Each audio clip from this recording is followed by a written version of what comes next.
Oh, hey, cool. Nice. Anyways.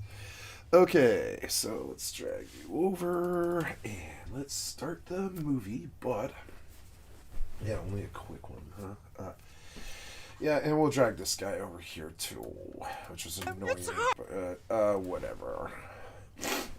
Leviticus 18:22, if one is born a man, at least once in this life, he will dream of being the strongest man alive. So, let me take you on a little cruise, and I'll show you what you've been missing out on. Bastard Bonds takes the award for, especially if you use Discord overlay. It's been... Damn it!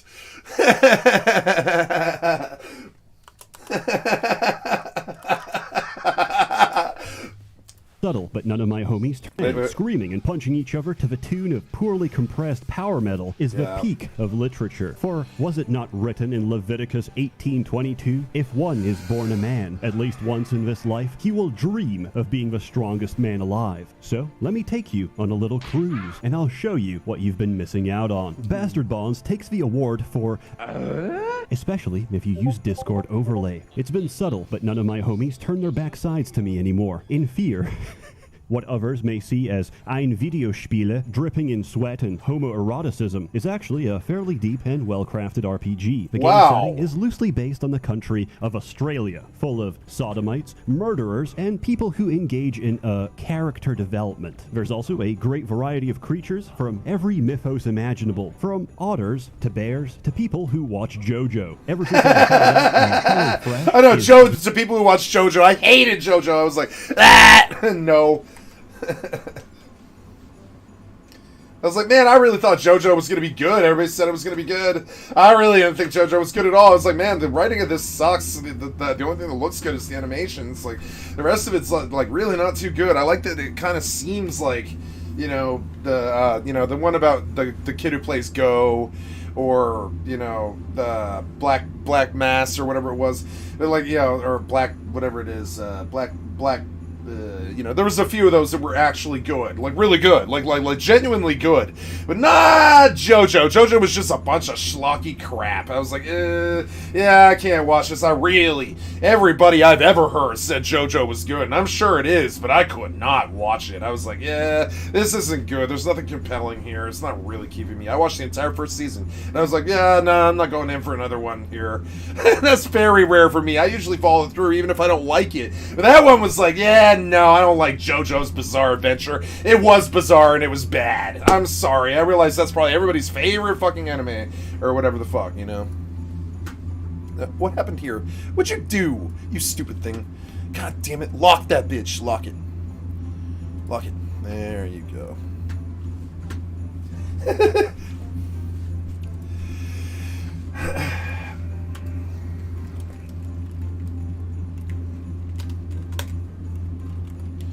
I don't really want the Christmas music per se.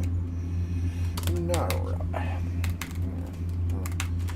Oh, I can get Signet here and Blood Warp, which I imagine that's what I'll do. But one of the things I would like to do... Oh, I don't know. I can't do that. Let's just go see if I can get...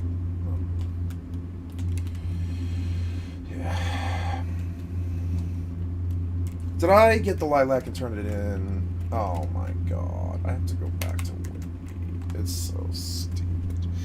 I really liked that I got dragged away by that XP party. It was fun. Not gonna lie, But boy, walking to fucking Windy, man, again, and then back was kind of like, fuck you and your goddamn fucking walking sim, Horizon. I prayed and begged you to fucking upgrade the run speed. What were you thinking, you idiots? I'm sorry, I'll fucking say it. You guys are fucking idiots. You should have used, the retail run speed. The idea of running to goddamn Windy and back and forth to Bastock and shit right now is making me physically sick and making it almost impossible for me to want to play your server. Like, what the fuck were you thinking, you fucking morons? I'm sorry. But you guys are fucking assholes. You don't like us. You don't value us or something. You're fucking disgusting, kind of. All this wonderful shit, and you fuck it with a terrible goddamn run speed, the likes of which I haven't seen in 20 fucking years. You guys suck. You need to get a clue. I hope your server fails to somebody who actually has a goddamn clue. I'm sorry. Eventually, it's all fun and games. We kind of forgive you for it and shit. But eventually, after you do like 6 hours of running, you're like, nah, fuck you guys. You wouldn't start crystals? What in the fuck is? You think it's era? You're fucking stupid. Yeah, era of losing 50 hours of your fucking life every week. Fuck you and your bad run sim. And I'm not trying to say anything else is wrong. Just that. And you crippled the game with it. If somebody was like, hey, we're doing a new Final Fantasy server of retail speed, I'd be like, I get in the yell chat and I'd be like, fuck Horizon, let's go to a real server that actually has a real clue. You know what I'm saying? And I love everything else you've done. But that run speed thing, ooh, it's a big stinker. It kind of ruined the entire effort almost for me. But okay, maybe I'm more of a realist than everybody else. I don't know. I guess you could call it era. I call it losing thousands of hours of your valuable time and calling it gold, when it's actually utter shit. And I really don't respect it. I don't respect that they marred their beautiful fucking vision with retardation and forcing us to lose 6 hours of our 40-year-old fucking lives every week to walking. What the fuck is wrong with you guys? Seriously. Just what is wrong with you? What in the literal fuck ails you that you would do that to people? What is wrong with you? Seriously. Beautiful effort. Got no other complaints. All the rest of it's great, but your run speed thing, fucking stupid. Fucking stupid. That's all I have to say about that. Let's get to running for 4 hours here, guys. I really wanted to have an entertaining stream today, but instead I gotta fucking run for 4 hours in Mr. Walking Sim Final Fantasy 11 2022, and I'll quit the game over that shit. You keep it like that, I'll quit the game. I'm like, nah, probably not. Nah, I probably won't walk for 6 hours today. I'll just leave. Using monkey labor. But let's get to walking for 6 hours. And you think I'm kidding? I'm not kidding. I'm going to walk for 6 fucking hours now. It's 5 o'clock. I'm going to walk until 11 p.m. because these guys are cocksuckers and they don't know what retail run speed is or have any sort of fucking clue. Like, straight up. Any sort of fucking clue, you know? And I'll rage about it. Fuck you and your goddamn walking sims. What is wrong with you? What ails you?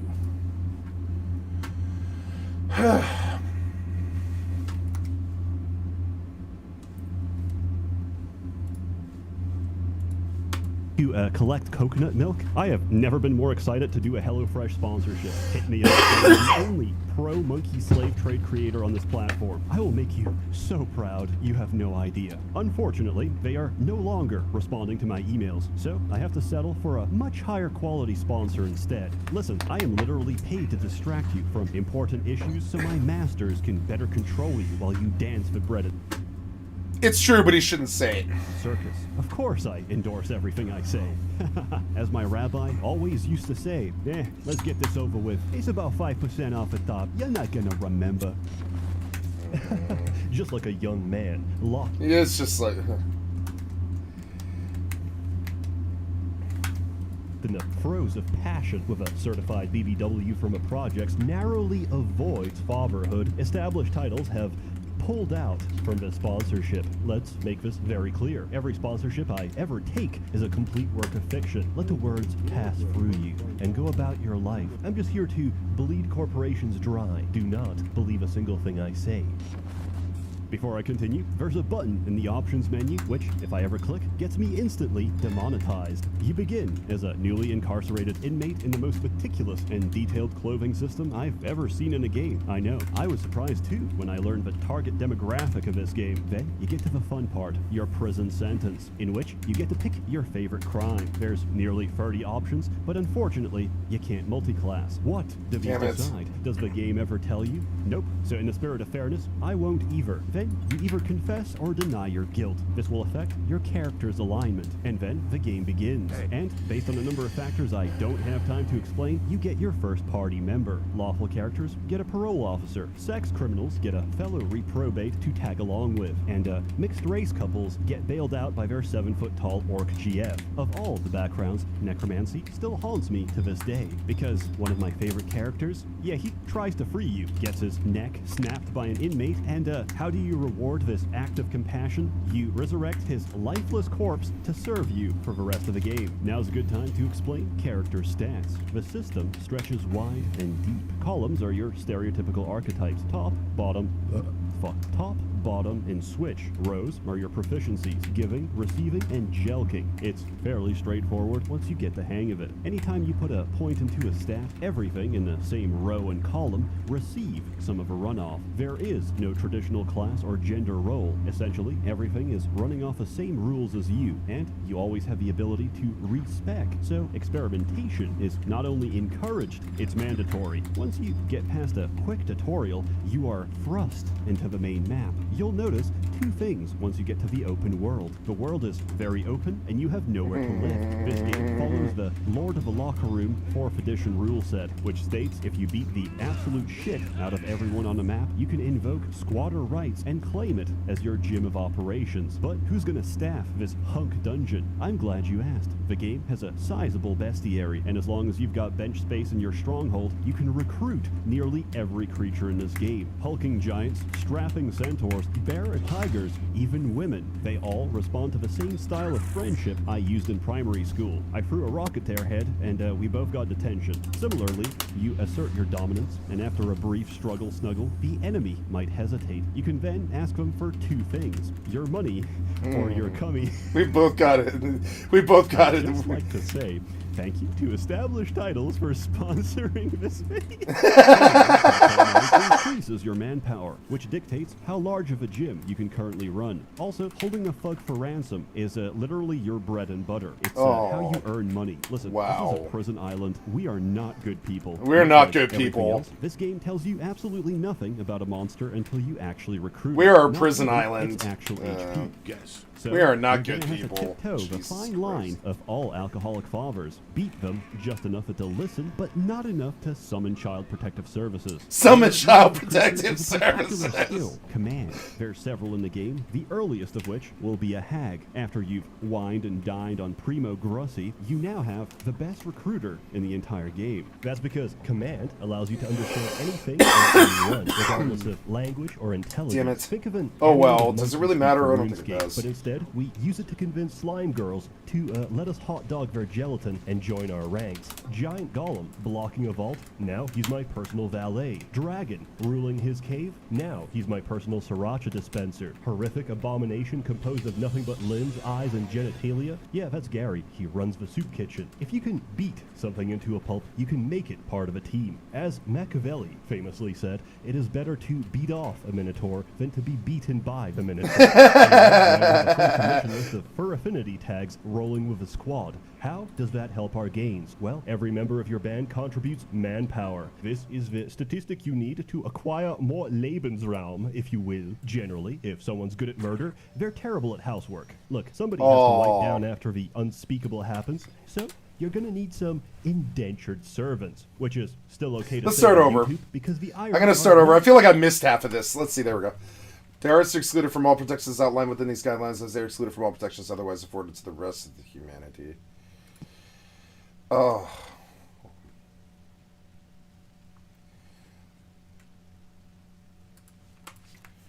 Why? There's nothing wrong with Irish people. What the fuck are you talking about? You're stupid.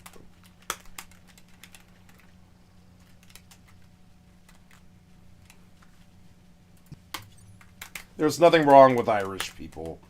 Fucking dumb. Are you gonna play the fucking video? No, you're not. Hey people.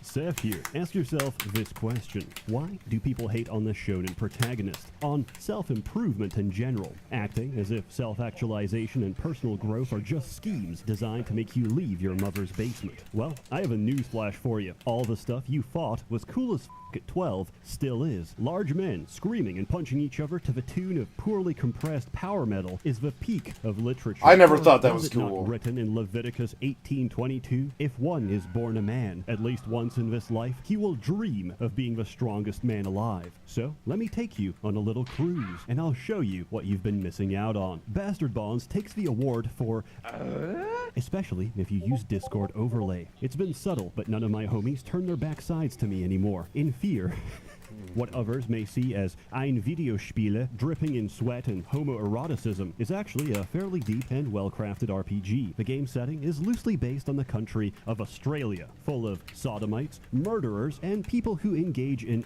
character development. There's also a great variety of creatures from every mythos imaginable, from otters to bears to people who watch JoJo. Ever since I found out HelloFresh is using monkey labor to collect coconut milk, I have never been more excited to do a HelloFresh sponsorship. Hit me up. I am the only pro-monkey slave trade creator on this platform. I will make you so proud, you have no idea. Unfortunately, they are no longer responding to my emails, so I have to settle for a much higher quality sponsor instead. Listen, I am literally paid to distract you from important issues so my masters can better control you while you dance the bread and circus. Of course I endorse everything I say. As my rabbi always used to say, let's get this over with. It's about 5% off at top. You're not gonna remember. Just like a young man, locked in the throes of passion with a certified BBW from a project narrowly avoids fatherhood, established titles have pulled out from this sponsorship. Let's make this very clear. Every sponsorship I ever take is a complete work of fiction. Let the words pass through you and go about your life. I'm just here to bleed corporations dry. Do not believe a single thing I say.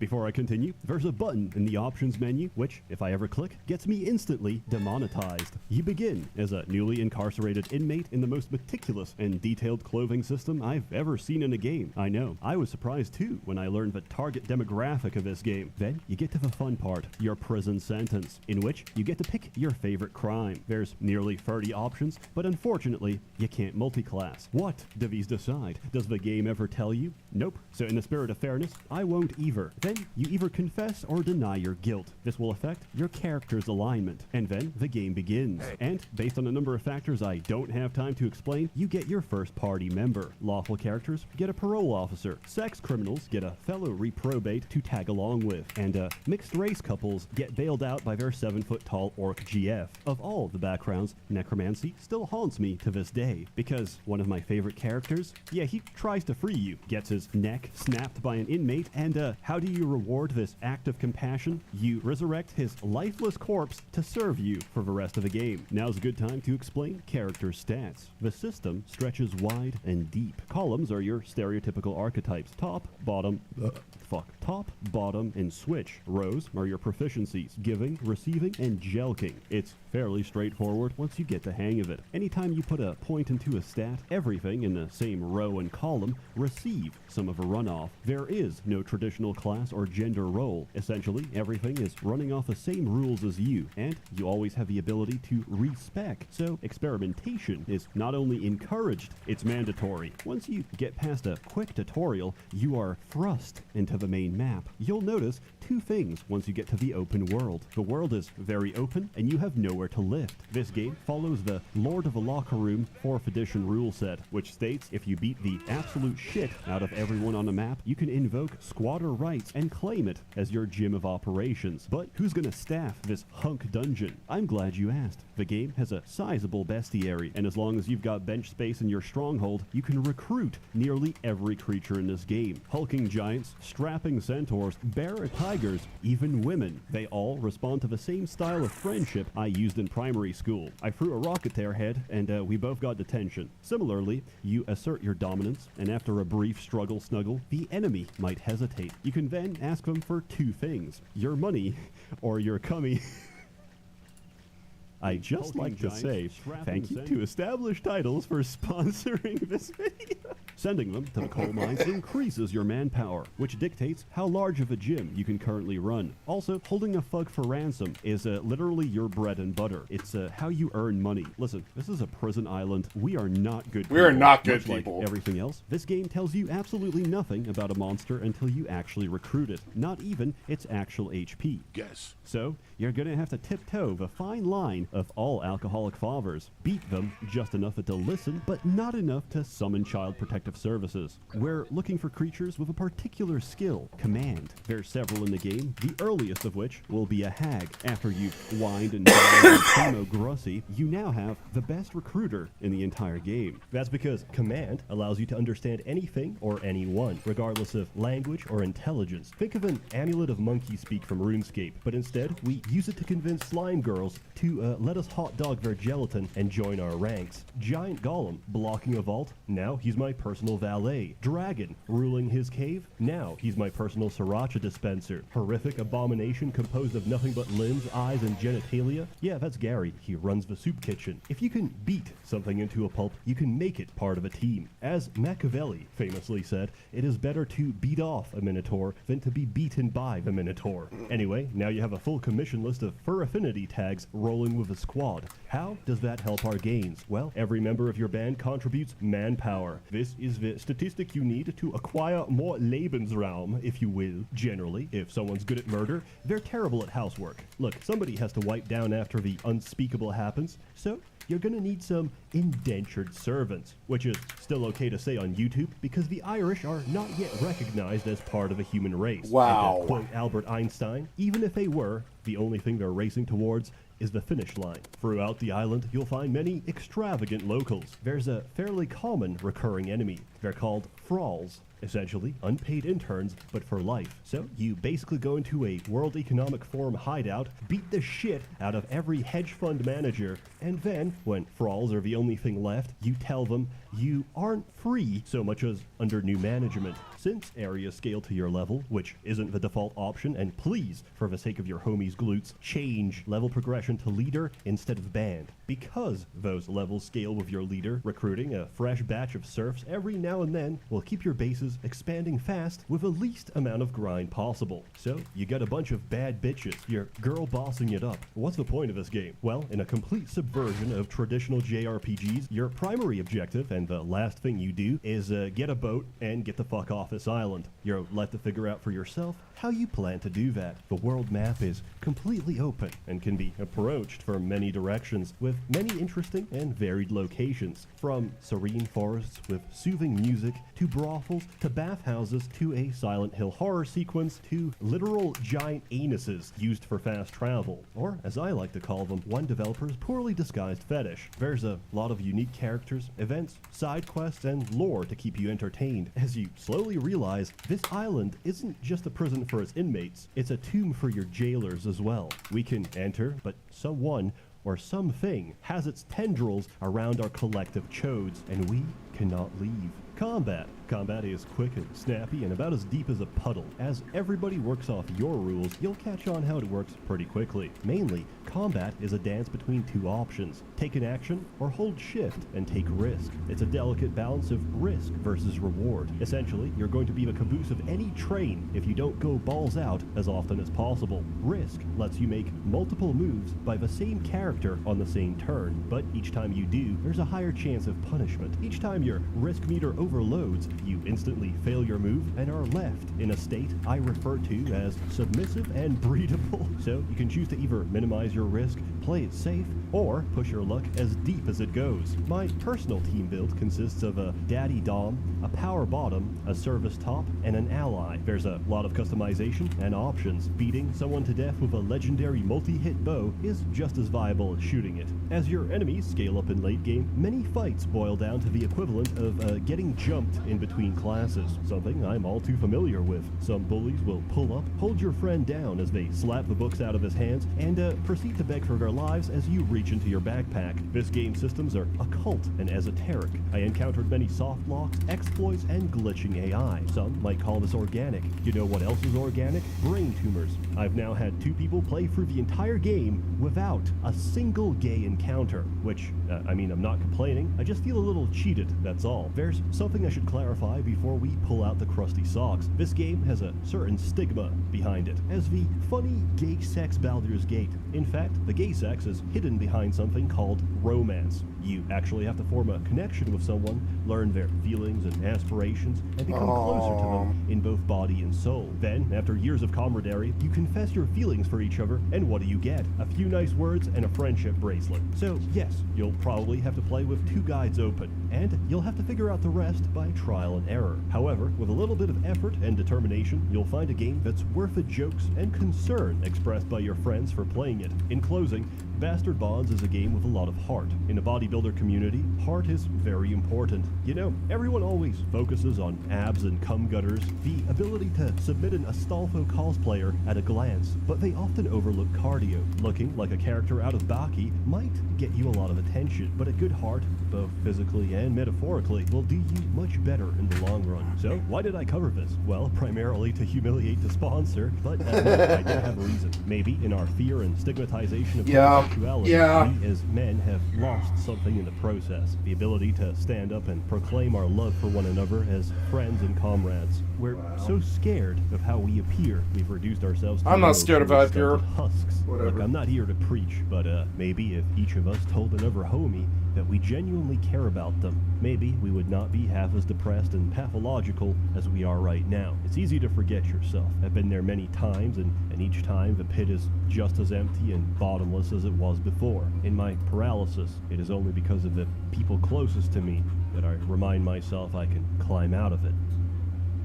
Anyway, Merry Christmas, Happy New Year, look after each other, because it makes the pain of this world, life, and existence just a little bit more bearable. As always, more content to come next year. A warm thanks to the many members of a Merchants Guild generously funding and bankrolling these videos. You're all truly wonderful. Thank you for your continued faith and support, and have a good one. Epilogue. This is not the main part of the video, but if you're currently gooning, you may continue to do so. Due to time constraints, because originally sponsors wanted this on the 10th, I got help for this video. I'm proud to say I've assembled a small team. I have employed an ex-felon and a crack addict to work for me. We have our own Scooby-Doo mystery machine, but instead of solving mysteries, we make people disappear. Now, watch this. Editor, please insert the animated gif of the obese woman crushing a platoon of army men with her stomach, with a caption, "Thank you for your service." Thank you. Please leave that Screen on. 3. I love smoking Jenko.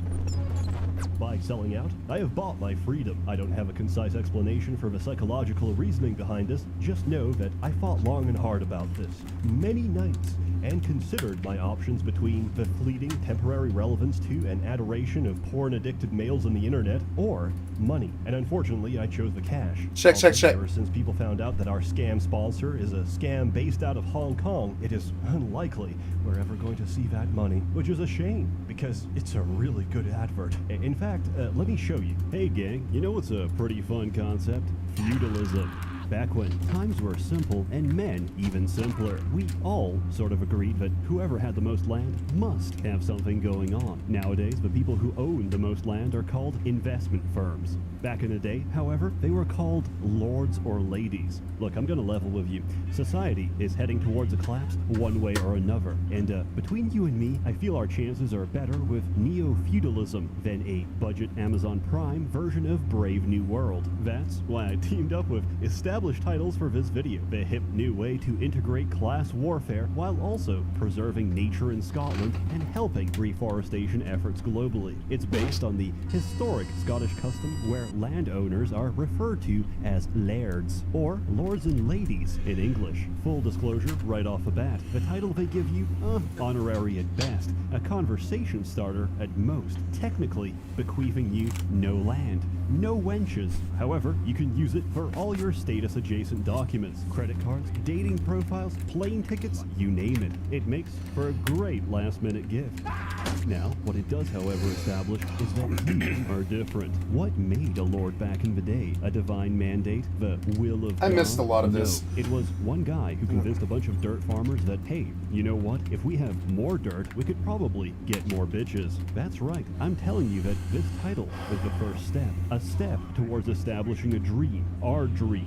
Well, my dream, that men will control their own destiny. That's right, the first 200 people to sign up will be next to my land plot. We'll start small, 200 people, which sounds like nothing. But fun fact, did you know that there's at least 15 countries with absolutely no army? Also, the standing military force of Iceland is like 200 people. They have 4 planes and 4 ships. What I'm saying is, we have options. Okay, now I feel like I might be losing some of you. You like trees, right? They're cool, right? They make air. Catch wayward drunk drivers in their warm embrace. And some of them don't even look half bad. Established Titles works with the charities One Tree Planted and Trees for the Future to support global reforestation. So, on top of seizing your own destiny, you can say, hey, I helped plant a tree. When they ask, where? You say, that's the fun part. It could be anywhere. So, what do you actually get in return for your hard-earned dollar? Warm feelings are nice and all.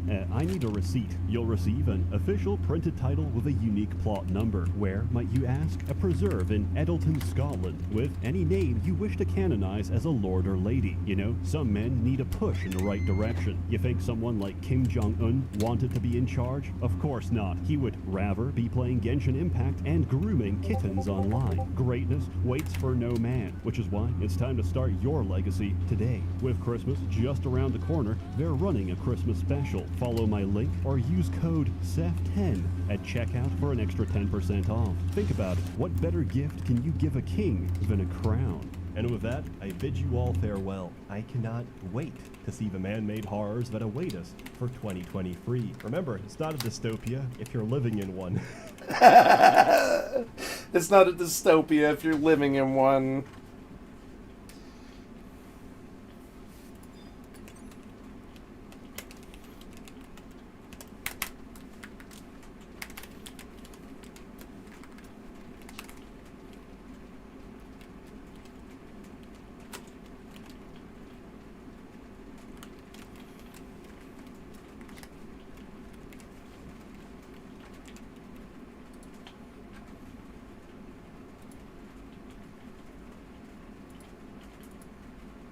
Of video games. They've been my main hobby for most of my life, and now I make videos about video games, which is great. But recently I've been analysing new games and critiquing new systems, and I've noticed a slow but steady trend toward games becoming more and more monetized. Corporate. Not fairly monetized. Corporate. Anti-player monetized. It's the feeling you get when you look at a battle pass in a game you've already paid full price for. It's the tiny slither of sadness when a game you want has different exclusive levels for different consoles, and you'll know you'll never get to experience every part of that game now. It's that cosmetic you want, costing 1,005 gems, but the gems are sold in packs of 1,004. It's the knowledge that year on year the microtransactions from FIFA Ultimate Team alone make more money than Elden Ring's entire sale run. It's the unfortunate reality of gaming after the marketing executives took over, and it's hard to explain exactly how or when it changed, but explaining things is what I do. So let's go back to the start of gaming and work out when this whole mess started, and then I'll actually pinpoint the exact thing, the specific design choice which makes new games feel wrong. Welcome, I'm Josh Ffxi. Let's work out what the hell went wrong with the monetization of gaming. As usual, a massive thank you to all the supporters on Patreon, Twitch and YouTube who keep the channel alive. More information on how you can support at the end. For now, let's begin. Let's go back to the 1980s and early 1990s. The video game revolution was kicking off, but home consoles weren't yet mainstream, so we went to arcades. You put your money in and played a game, effectively making arcades the socially accepted pay-to-play model. There's no denying arcades were bloody expensive. I remember dropping way more than I should have done to complete Time Crisis, but while this was expensive, there was a very simple relationship between the game, the money, and the player. Pay money, get access to the whole game. Victory depends on your skill. Game designers knew it was a simple transaction, and they knew someone would simply play as long as they were able to, so they had to make the game hard so you would die more, and so pay more. This is why the Turtles game had that underwater bit. It's why House of the Dead bosses were damage sponges. The underwater was everything that Ghosts and Goblins is. Ghosts and Goblins in the early is. days of home consoles, when people would rent games, we even called difficult levels blockbuster levels, designed to make the rental period longer, and so you'd have to keep renewing it. So why don't these money-hungry games make us feel the same way as modern money-hungry games? Well, it's because the trade of money for game was simple, and there was nothing insidious about the transaction itself. You knew what you were giving, and you knew what you were getting. And if you were to break down the design time of a game into a pie chart at that point, it might look something like this. Story, graphics, narrative connections between them, mechanics, marketing, playtesting, and then how much a go at the arcade costs. There was a lot going on in the development of a game at these times, but it's all focused on making a game good, because at that time, good games make the most money. When a company discovered a successful game, they couldn't just augment the original with downloadable content or extra levels, because that technology didn't exist yet. They'd have to make a complete sequel, and so gamers got more games. Jump forward to the mid-1990s, the home console market had taken off. You buy a console, you buy a game, and then you play that game. Now, the whole lives mechanic in games at this time was a holdover from the arcade design space and wasn't actually needed in home consoles because you didn't need the player to put more money in. Dying when you have 3 lives, then restarting from your last save, or just dying and restarting from the save anyway with no arbitrary life limit was functionally the same thing, but design moves slowly. Away from the arcade model, you no longer paid per play, and you now paid per game, and you then played as much as you wanted. Games were expensive, of course, but when you bought a game, it was complete. If it shipped with bugs, it would just have bugs forever. If it shipped with secret unlockable stuff, it would have that forever. When you owned the game, you owned the ability to play as much as you want of the complete experience. And this was a very simple... Oh no. You're not letting me turn! Stop it! Stop it! Stop that! Stop it! Stop that! Stop that! Stop that! Stop that! Stop it! Stop it! Gaming scene wasn't just consoles. Why were you doing that? PCs. Now, back then, Why were you doing that? Why were you doing that? Mainstream as it is today, but it did come with one major advantage. Because the PC held a load of data files on its hard drive instead of just reading them from the disk or cart like a console,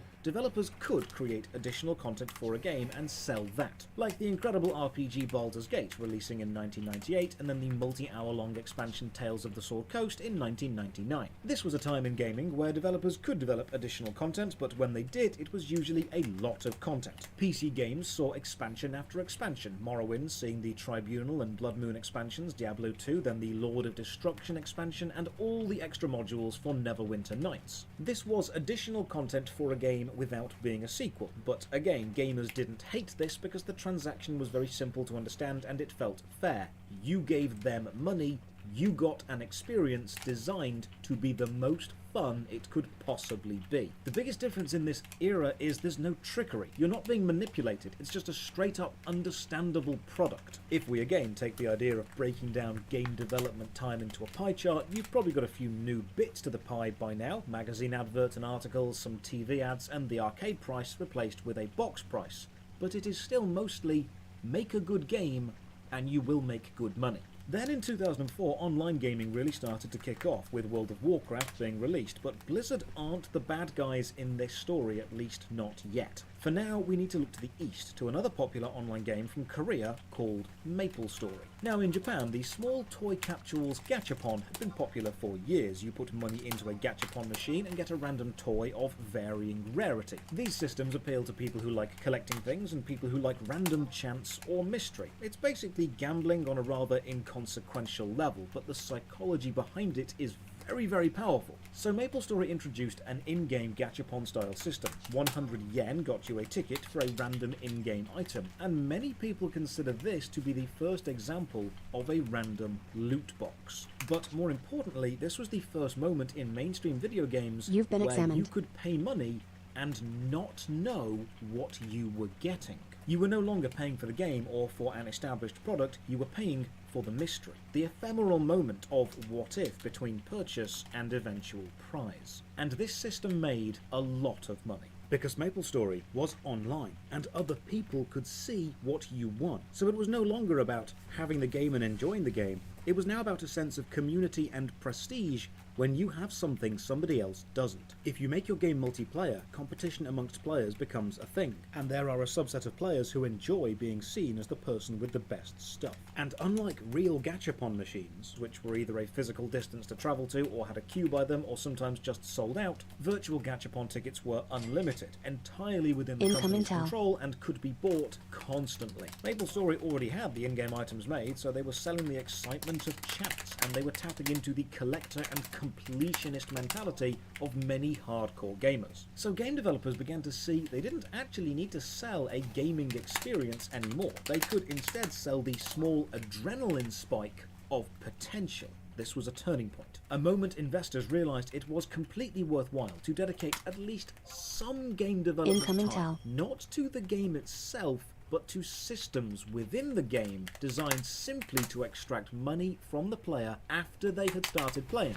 but without giving them a complete new game. This is the first part of the puzzle for where we are today. So let's put this idea of sell random chance into a little box. A box of all the design tricks which don't favour the player or make the game necessarily any better. A box of design tricks which don't make you think, oh my god, this is amazing, I need to tell all my friends, but instead use the game as a simple vehicle for additional monetization. Now, the techniques in this box are not games themselves. They cannot exist on their own. They aren't symbiotic with a game because they don't enhance each other. They are parasitic because they need the game to survive but don't necessarily improve it. We'll call this box Abusive Monetization Strategies, or for a more catchy title, Pandora's Box of Bad Design. The main danger of this box is, if we were to take the pie chart of game development time now, knowing that this box exists and knowing the techniques inside it can make a decent amount of money, the finance people know they need to find space for the techniques within this box somewhere on the pie chart, which means something else must lose out. Jump forward 2 years to 2006. The Western gaming market hasn't yet discovered the mass appeal and psychological dominance that loot boxes have, but they have discovered something just as important. Gamers will pay money to look different, and it all kicks off with this stupid horse. Now, I've made a complete video on the history of this horse, but the short story is The Elder Scrolls Oblivion was a great game with some great DLC, Knights of the Nine and the Shivering Isles. But you could also pay a few dollars to give your horse armor.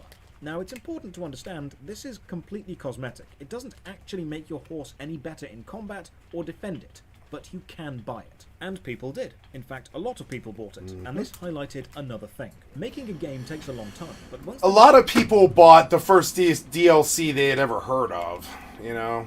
They're like, oh, cool, I can just add something on to my already wonderfully perfect game in my eyes. That's just a win, right? That's what DLC was originally intended to be.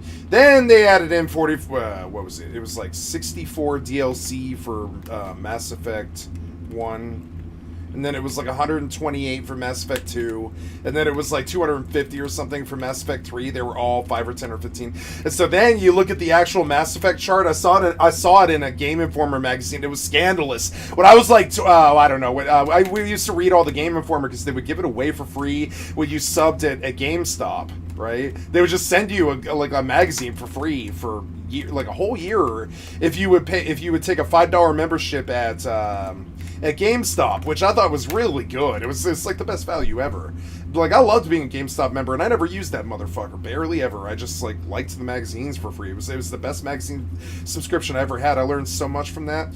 And one day I opened up like a November gaming rag or something on the toilet. We used to keep the Game Informers by the toilet because if you hadn't read the new Game Informer all the way through, you're not a good gamer, you know.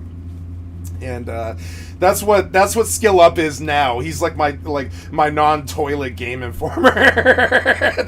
I'm sure that's exactly what he wants to be too. That's hilarious. He's like, oh yeah, see, the better part is you don't watch me when you're in the bathroom. And I'm like, yeah, by the way, I probably will do that. I'll probably put a TV in my fucking bathrooms when I have to take a dump, which I hate doing. I hate taking dumps, and I race through them, and I'm like, man, what a waste of goddamn time this is. Same as food, same as water, same as walking and all this other stupid ass stuff. I just wish I'm one of those guys who would absolutely give up his body if he could. I do not like being chained to a fucking body. I'm entirely a mental being. I don't, I would say entirely, basically. I should be this 750-pound gastropod, and everybody should make fun of me, and and all this stuff. Instead, I'm just a 350-pound one because I do everything halfway.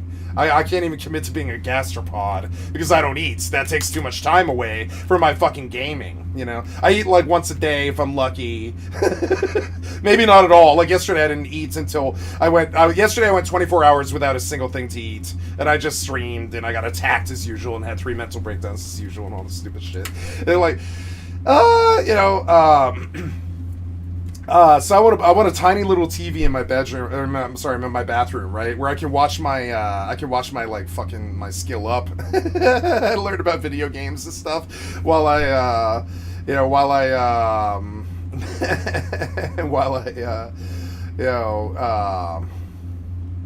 yeah. So,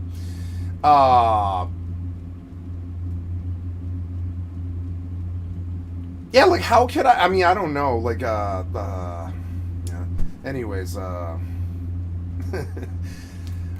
yeah, so I used to read the Game Informer. One day, I like, I thought, I remember which one, too. I was like, I'm never gonna forget this. I'm leaping through a Game Informer, and somebody does this expose on the DLC greed. And I had never even, like, realized until they were like, yeah, this is a really insidious thing. They're getting, like, $1 billion past what they already get. Like, they'll make, like, $400 million off Mass Effect 2 or something, but they get, like, another $600 million off the goddamn DLC. Which is, like, not a good practice. It's not a good look, you know? It's basically corporate greed of the EA sort of, like, rip-off, corporate greed-esque thing that, just is insane. And I need certain things if I'm going to keep going, and it's so annoying. I have to worry about money now. I have to fish. Where am I going to get little worms? Where do you even get little worm? Oh, yeah, that's in Bastock, yeah. I wanted to run to Windy, but I didn't take the fucking Sarumu. I have to... I should have just warped to... I should have just bloodboarded to Salvina. I don't know why I ran. I'm fucking stupid. This is gonna take a while. There's these guys who were rushing through this, and I really dislike them. I dislike people who rush through things because it makes me feel like I've fallen behind them when all they're gonna do is gonna hit a hard wall where they're like, yeah, I'm level 60 and I can kill things fast, which is nice. So they're gonna have money for what they get. That's the reward for rushing through. Is like they're higher level, so it's easier for them to farm. But they're, like, still rushing through, and it doesn't matter. Nobody's gonna rush with you, so you have no one to party with in this goddamn game. So you're fucking stupid. Like you got like a 6-man party, and I guaranteed if you static with the same 6 people, they're gonna fucking bug you. If you sit with them for 14 hours a day or whatever for like 5 days straight and shit, you're not gonna have a static anymore. Like you will if it's enough people. If it's like 10 to 15, 20, 25, 30, 35, 40 people, you're fine. There's enough variancy there. Nobody gets stagnant. Nobody gets sick of each other. If there's one guy, we can all troll him, and it's universally accepted. And he's brought back into the fold, and everybody loves him and all this stuff. But if it's 5 people or 6 people, you just tear at each other's guts all day. That's how that actually works. Humans are bad. It is smaller. If you're doing something sort of more like 6-person centric, you should probably bring 12, because it's like, it's at that point you might as well. Extra hands are good, and and all this stuff.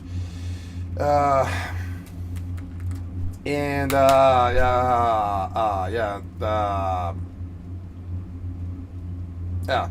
So, anyways, I forget where oh yeah. So I'm leaping through Game Informer one day, and I'll never forget this. The Game Informer Mass Effect DLC expose, which nobody seemed to have taken a picture of, but I've seen the layout, and I'll never forget it. It was kind of like how they've been fucking you your whole life. It was kind of like an expose on something like, I don't know, sales tax or something, and how it really was fucking you your whole life and cutting the tip off your penis and all this stuff.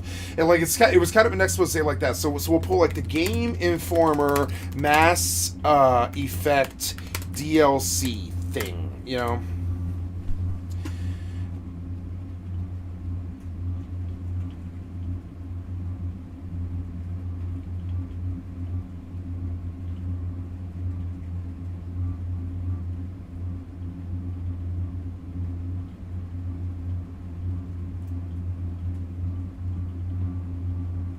See, you can't find proof of this anymore. If I were to pull the images, I might see it. Let's see if I can see it.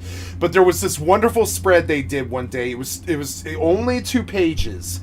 But it was like 3 because they had to do the talking. The chart itself was 2 pages. It was actually probably 4, 4 or 6 pages, something like that. Because they had to lead up and tell the industry what they thought about this. And I'll never forget it. And I'll never forget. I turned the page, and there's this like fucking huge diagram with all 3 Mass Effect games and all of the little spider chart DLCs, all of them, and it was fucking disgusting. It was like a roadmap for thievery. It was insane. You saw it and you were like, no, I'm never gonna play Mass Effect again, and I never did. That was my problem with Mass Effect. I'm not saying EA's bad or Mass Effect's bad. I'm not saying the good software developers didn't make a good set of titles and all this stuff. I'm saying the greed that EA used this title for. And it really bothers me because this is an RPG. It's a sci-fi RPG. These are the people who play EVE Online and stuff like that. People who like Star Wars and shit like that. That's who they're trying to fuck. And this one really came home for me because I was like, man, I liked Mass Effect 3 too. I didn't like 1 and 2, but I thought 3 was okay at best. You know, I didn't like the games. That was another problem with it. But like, you know, I thought the team system was utter crap. It's one of the reasons why Conqueror's Blade never got out of the goddamn free bin. You know, is that you think that fucking following system's good, but it's not. It's a bunch of fucking AIDS. It absolutely is. Conqueror's Blade is a really great game till they fucking slew it and killed it. They suicided by putting that goddamn follower system in there. That'll never get off the goddamn ground. We all know how much we hate DLC, or I'm sorry, not DLC, but Mass Effect followers and shit. Nobody likes followers. Nobody likes escorting shit. Nobody likes having like AI followers and shit. We want people or solo, one or the other. Like we don't want if it's an AI companion, our minds can wrap around like hunter pets. But not two dudes who are supposedly human who don't have good brains, so why would you ever bother making AI into human, you know, visages anyways? You know, like human AI in video games is not too good. Like, they walk around, they're idiots. They always run at a certain speed that's very computer, you know. And they're like, you know, they don't stop and look at things, and they're like AI dummies, you know? They have dead eyes. They're AI dummies, and I don't know what, excuse me, I have a bit of bad heartburn, and I haven't even eaten anything in a long time, like, I don't know, 14, 16 hours or something. I just got bad heartburn. What was I gonna say? Mass Effect, Mass Effect is, a good game. I would say all three of them, and I didn't like them, but I thought they were good games. There's a difference between me not liking something and something being good. I thought they were good, but when I saw that fucking expose, it was kind of like, did you guys ever watch that Jeffrey Epstein Netflix show where you're like, oh, that's what Trump's doing? That's what they're all actually doing? That's what they're doing, and you kind of don't want to believe it till they start showing all the faces and the names and the camera shots of Trump shaking Jeffrey's hand, and you're like, oh no, there was a bargain for a little girl. You know why Trump shakes hands? It's not because he likes people or wants you touching his hand. It's because he did business with you, and it's needed. The businessman always shakes your hand before he fucks you in the ass, right? Or a little girl. So the expose, it pretty much torched the whole famous community, because pretty much everybody was in that book. Everybody was buying 16-year-old girls, including Trump, and it's not too good. It's actually not really too good. So I never trusted politicians again after that. I was like, oh no, that book's got everybody in it, including our president. How many people are actually, you know, buying 16-year-old girls? It's not too good. It's disgusting. It's very, very bad. And so that same expose was sort of like done for Mass Effect. Now I can't even look at Mass Effect without thinking evil, greed, keep it away, hex, you know, get it away, you know, like straight up, get it away, no Mass Effect, no. Because after I saw that spread, I was like, oh no, here's a $1 billion theft directly committed upon my fucking constituency. It's not too good. They stole $1 billion from my homies. And I'm sorry, but fuck you, EA. Fuck you and the horse you rode in on. Fuck you and the Mass Effect DLC goddamn debacle. Fuck Mass Effect. Fuck your stupid ass shit. Fuck your greed and turning good sci-fi RPGs into an engine to fleece my fucking constituency. Or whatever you want to call it. Like my fucking, you know, my people. Like to fleece my people. That's what that was. And all those DLCs is just disgusting. You know, it's greed. Release the game with 95% of that DLC content and pop like a vanity DLC. That's okay. It's weird because all the companies think the vanity DLC is the stuff that's bad. You know, all the NFT stuff, right?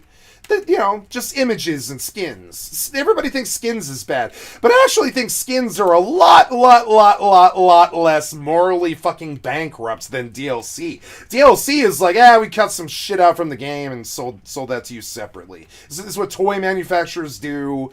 It's back in the day when they sold hot dog buns, it would be things of 6, right? Because it used to be you would buy hot dogs and it'd be a set of 6. It'd be half a dozen, right? And it'd be in the freezer, the fridge section of your local grocery store in the 60s and stuff. But when you would buy hot dog buns, right? Because hot dog buns are cheap. They would add 2 extra, right? And you're like, oh no, I got 2 hot dog buns and no hot dogs. I better get another package of hot dogs. I'm single. I probably won't eat, 12 fucking hot dogs in a month. By the way, don't eat 12 hot dogs in a month. That'll kill you. So the guy buys, and it's really weird. It's such a weird, scammy way to do things. But so they sell hot dogs in packages of 6, but they sell hot dog buns in packages of 8. So they buy 2 packages of hot dogs, they eat 8 hot dogs and throw the other 4 away. That's the American dream. Believe it or not, that's what the actual American dream is selling 6 but needing 8. So you just keep buying. That's the American dream. That's the American dream. That's what they all live on. That's why they're rich. That's why they've got their jumbo jets and we're all down here with our crappy 5th wheels and stuff and can't get a goddamn job because they kept trying to prosecute us for fucking drugs because anybody who thinks differently from them must be a druggy fucking weirdo psycho guy who belongs in jail or anything. It's and all this other shit. So they got a war on they got prohibition on drugs so the police can hate me too, and it's on top of the poor people, they can come after me. And it's just, they're not poor people, but the fucking, anyways, on top of the druggies, they can come after me. And it's just weird. And this whole thing, like that DLC fucking greed, it ruined EA, it ruined Mass Effect. It not only ruined Mass Effect, it also ruined Dragon Age, which I never thought was a good RPG ever in the first fucking place. I really didn't think Mass Effect or I really don't like, I've never liked EA, at all. And when they actually try to make a game, I think they fail horribly at it. I would say Dragon Age Origins is a lot of people's favorite game, but shouldn't be. I would say you want a good RPG that'll blow your mind, that's like Dragon Age Origins, but far fucking better. Everybody give it a really, really, really bad rating. But I would say... I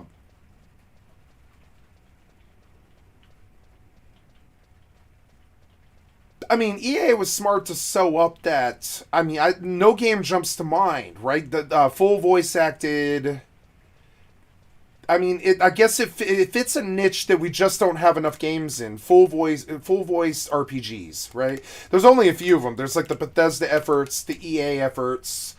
That's it. I can't think of. There's a few other ones like Dungeon Siege 3 was like that. There's a few ones that have all of the CRPGs, right? Like the Divinity Original Sin series is like that. It's rare, so these RPGs do well. Full voice, like epic RPGs and shit, they do pretty well. But not all of them were really bad like this. There's other really good games like that didn't engage in the greed, And so Josh is kind of pissed off about this. That Expose magazine, I'll never forget it. It burned an image into my mind of how really bad the greed of corporate companies is to like get me to play games and stuff, and like what they'll do, what they'll sacrifice to get that $1 billion. And it's sort of disgusting. EA was particularly bad about it. If you think EA's bad, try the sports scene with FIFA and Madden, or Fight Night, or whatever the fuck, the boxing one, and the hockey's, the NHL, and the baseball ones, the show, right? The show is cool. All that stuff. Like, the show is cool. I like the show. It's a great game. I got no issue with it. I watched my friend Tay play it a few months back. Tay likes the show. I like the show. I've always liked baseball games. Is that weird? I like baseball games. I don't know. I like baseball games. They're fun. Swing a button, swing a bat with a button. It's fun as hell. It's like stickball. You go, blah! Fucking ball goes flying off into the fucking horizon because you're not the baseball bat guy. You're not the batter. You're the fucking, you're you're the guy with a controller, so it's really fun. You just go, oh, timing of it's good. Okay, he's pitched it. Ready? Whack! And it goes, where? And you're like, yeah! And you run it. You're like, home run, bitch! All I did was press a button. I like baseball games. They're good. The show was a really good work. I thought the show was an excellent title for that whole thing. I like sport games, some of them, like Gran Turismo, or I've always liked Forza. I thought Forza was the best racing shit ever, and then of course they ascended and took the crown past Gran Turismo because they were the best racing game ever made. And I don't spend a lot of time playing racing games, but I still like those games. I did spend like 2,000 hours playing Gran Turismo 2 and 1 and 2 and 3. All 3 of them. 3 was a classic. 3 was the main reason to buy PlayStation 2. Everybody had goddamn Gran Turismo 3. I can't think of any of my friends who didn't buy that. And this is that thing. Like, I'm grounded in reality, and I have memories that are very, very, very... I'm sure some of them are kind of falsy. But I'm like, most of my memories are pretty fucking good, especially around fucking video games. Like, pretty good. Like, I care a lot. Like, I care a lot about this the way that Gucci cared about fucking handbags. You know what I'm saying? I care a lot about this stuff. I know every single game, what it's like. Played most of them. Not all of them, but definitely played a lot of them. Like, there's all these modern titles I miss now because I just don't like the genres that they're in. But I mean, like I would say, back then I used to play everything. It didn't matter what the genre was. Everything, So, this greed where they just sort of, like, they sort of thank you for your interest and your money by fucking you. We turned our back on them. That's what we do in the community. We turn our back on EA. We turn our back on Mass Effect. We don't buy Mass Effect Legendary Edition. We don't support them. Why is there a tree on here? Oh, right.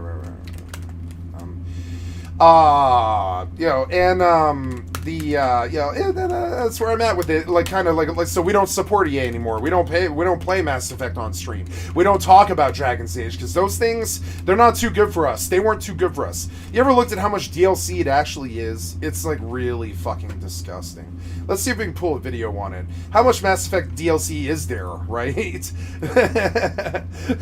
How much Mass Effect DLC is there, right? Is kind of a fucking thing. It's like, how much DLC is there? Because it's like really weird. It's like, man.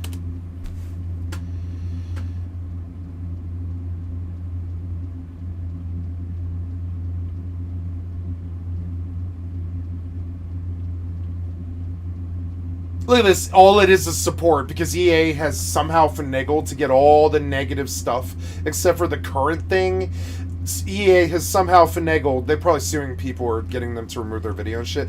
They're like trying to get, like, they're trying to, like, nobody here is even, like, there was a slew of videos. I saw a bunch of them. There was a slew of videos and interests about this, like, I don't know, 10 years ago, something like that.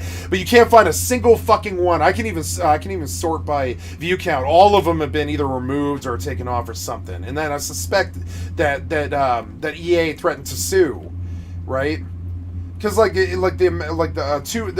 Mass Effect, right? Too much DLC, I guess, is too much DLC. It's too many cooks, It was like too many cooks, too many DLC, right? Because it was like.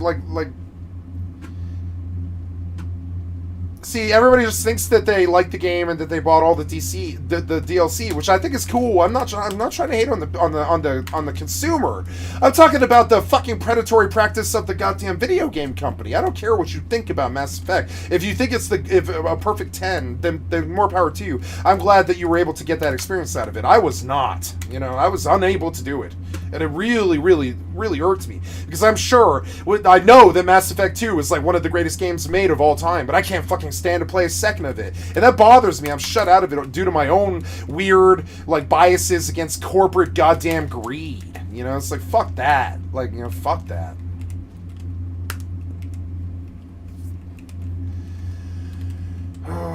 I don't like this Kadav. I don't like this Kadav. I want to take a screenshot of this, but I don't know how to do that. Wait. Oh yeah. Did we? That is it. No, but oh, that's log out. I didn't know that. Cool. I want to take a screenshot of this, but I really just don't know how. But I really don't like how. I think you should fix this.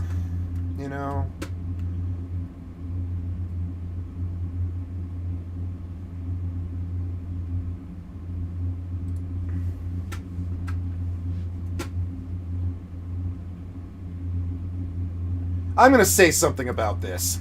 I don't like this. I didn't use this trick, so I'm okay to do it. I dislike that there's still people like day 6 or whatever sitting at this amethyst cadaver. I think you should remove the pop. You know, this spawns every 30 seconds. You know, I'm gonna say, yeah, like, I would really like to open my Discord, and I really don't know why you're not doing that. Please open the Discord. I've clicked it like 7 times now. I'm going to click it again. 8, right? There you go. Jesus Christ. So, I want to come on Horizon, and I want to be like, is there a thing about this? Horizon chat, player questions, suggestions, right. So, there's the spot.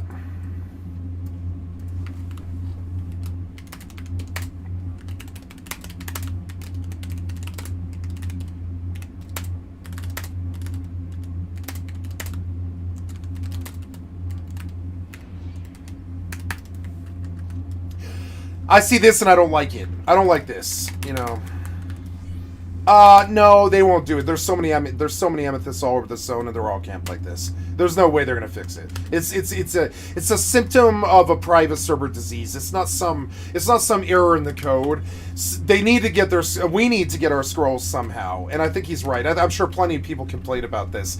It's just, you know, it's just a symptom of the problematic thing of private servers where we all need scrolls because it's a brand new start. And we gotta get them somewhere. And we're gonna do whatever the fuck it takes to get them. And no, they can't remove amethyst cadaver pops because that is screw up the delicate balance of the cadaver backplate scene. So no, they're not gonna do anything to that. No, I can hear the answer already. They're gonna be like no, but it's a shame that it is being abused so badly. Look, I don't suggest that you change. I think that's what look.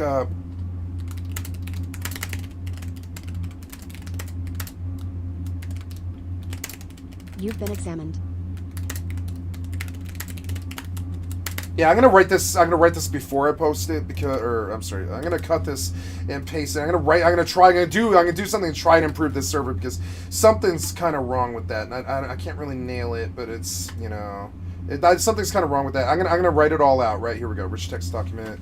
Amethyst, right? Amethyst, right? Let's try and make this server a better place to live. You know, I feel that way about real life, and I feel that way about this shit too. Let's make this a better place to live. And a lot of people probably disagree with me. I feel like a lot of people. I'm gonna make a suggestion that you look at something. Though I don't suggest you change or fix it right now. Just be aware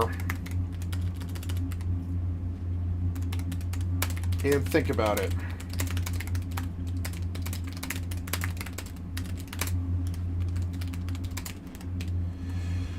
So what the right solution is, right? Because you know, like, I'm gonna be very clear. Like, I don't want change for this. I think you should address it, right? So at what is that? That's H8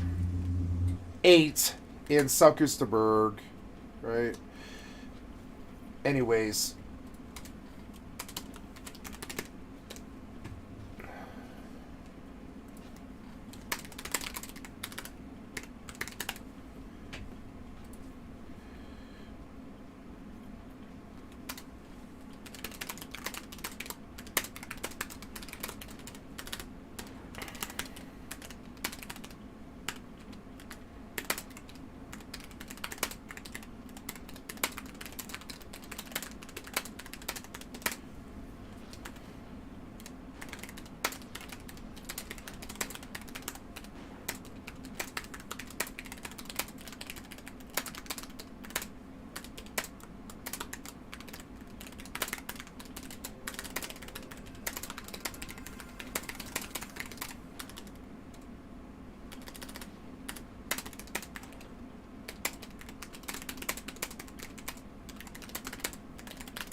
Somebody should say something, right?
I did my due diligence, you know, I did my part.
Okay, finally back home. I've got buy a dagger, I guess. No. Yes, I do. I have to buy a dagger. I have to go to 15. That's okay. I'm okay with leveling. I don't think right now the people are ready. I really don't think they're ready. I don't think they understand what it is to go past Rolandberry. Sure, you can be an asshole and march your way to 75 as fast as possible if you want. If you're a two-pump chump and you got to speed through to reach the orgasm in 30 seconds, and you think that makes your life or the people you're fucking better, makes their life better, you're an idiot and you're a two-pump chump, and it's clear as day. You have to rush through to 75, like do your two pumps and then go, oh man, is it over? You little two-pump chumps, you know? So and what I experienced last night was like 6 hours in fucking Rolandberry, non-stop, no break, and I got a level, right? So I'm gonna just wait till that XP per hour is a little more higher in the people's minds and more on their like agenda. Then that was a streamlined party. The best I think you could possibly do right now was still only like a level an hour. So looking at that, I got 10 hours to reach 30.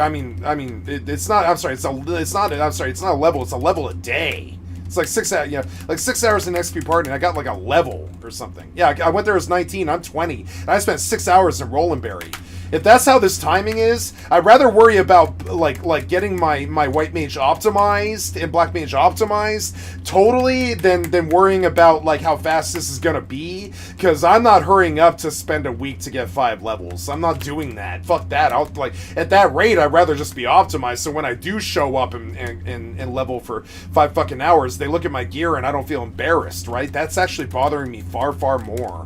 So we're gonna switch it up. We're gonna run Thief. This is not an idea that I'm happy about, but the nice thing about Thief is I can actually sub White Mage and heal myself and keep going. So whatever, you know, Thief, fucking White Mage, I'm gonna capitalize off the things I do have, right? Because I don't give a fuck about Thief damage. I don't ever party on Thief anymore. I mean, I do if I need levels, but I don't care about that. So we put all my white mage stuff away in some place where hopefully it's segregated. I don't think I can do that though. Son of a bitch! Son of a bitch! Son of a bitch! Son of a bitch! Son of a bitch! I can't drop all of that. What I can do is no, I can't drop all that. I can't believe I didn't turn in the Lilac, but what does it matter? Next time I go to Windy, I can just turn in the Lilac. It doesn't really matter. So, I mean, whatever. I was in a rush yesterday. I had to get to a fucking party. The Empress Band needs to be recharged this Saturday. That's good, though. That'll make Thief all really fast. Like, really fast. So good. And so we need these Mithrins, right? The Mithril set. And what else do we need? We need a Mithrin set. Hey, water crystals will be a little bit of income. I mean, that's why I'm doing this. I need the fucking income. I need it so bad. I don't know. I'm not gonna post lugworms and stuff, but yeah, I want to kill. For wildgrass, or it's not wildgrass. Treant bulbs. And I'm gonna kill for treant bulbs. And wait, is smooth stone? Rare X. I should have done that quest while I was there. I don't know what I'm thinking. It is. So there's this element, they want you to hang out in Bastock for a while, you know? And I'm okay with that. I'm actually a lot more okay with that than that 5-hour party yesterday that got me 1 level, you know? So, hey, Thief can wear that. That's good. Slops. Hey, Thief can wear that too. Cool. Hey, a lot of this gear is even cross-compatible because Thief is a little pussy that wears leather. I'm just kidding. Sure. Although, no, that cuts my HP, which is no bad. Well, wait. That actually is good. Never mind. I want that copper hairpin. That's huge. Yeah. And then we'll go buy a dagger, like an onion dagger, which I don't even know where to get that from. Fucking... Let's go take a look at that. Fucking onion dagger. Onion dagger. We get this from goldsmithing. A lightning crystal and a copper ingot, huh? Oh, no, that's the desynthesis is a copper ingot, but how do you get this? It's character creation for red mage start with that dagger? Really? Really? I don't know what classes I made my alts, which is kind of annoying a little bit, because I don't know what classes I made my alts, but I definitely don't want to fucking, like, pay for an onion dagger, but I think I'm gonna, because I just don't care. No, I'll just buy daggers, right? This is a dagger. I want onion dagger is a dagger. Let's take a look at what I can get and where it comes from, right? So let's see what our options are here. I'm level 1 thief, right? So there is a slew of daggers I could use. The best ones being the bronze knife one, which I might take a look at, but I mean, I can make that maybe, but I mean, I don't have any money to do that. So, bronze knife, bronze dagger, onion knife is the best option. Onion knife, right? The onion knife is...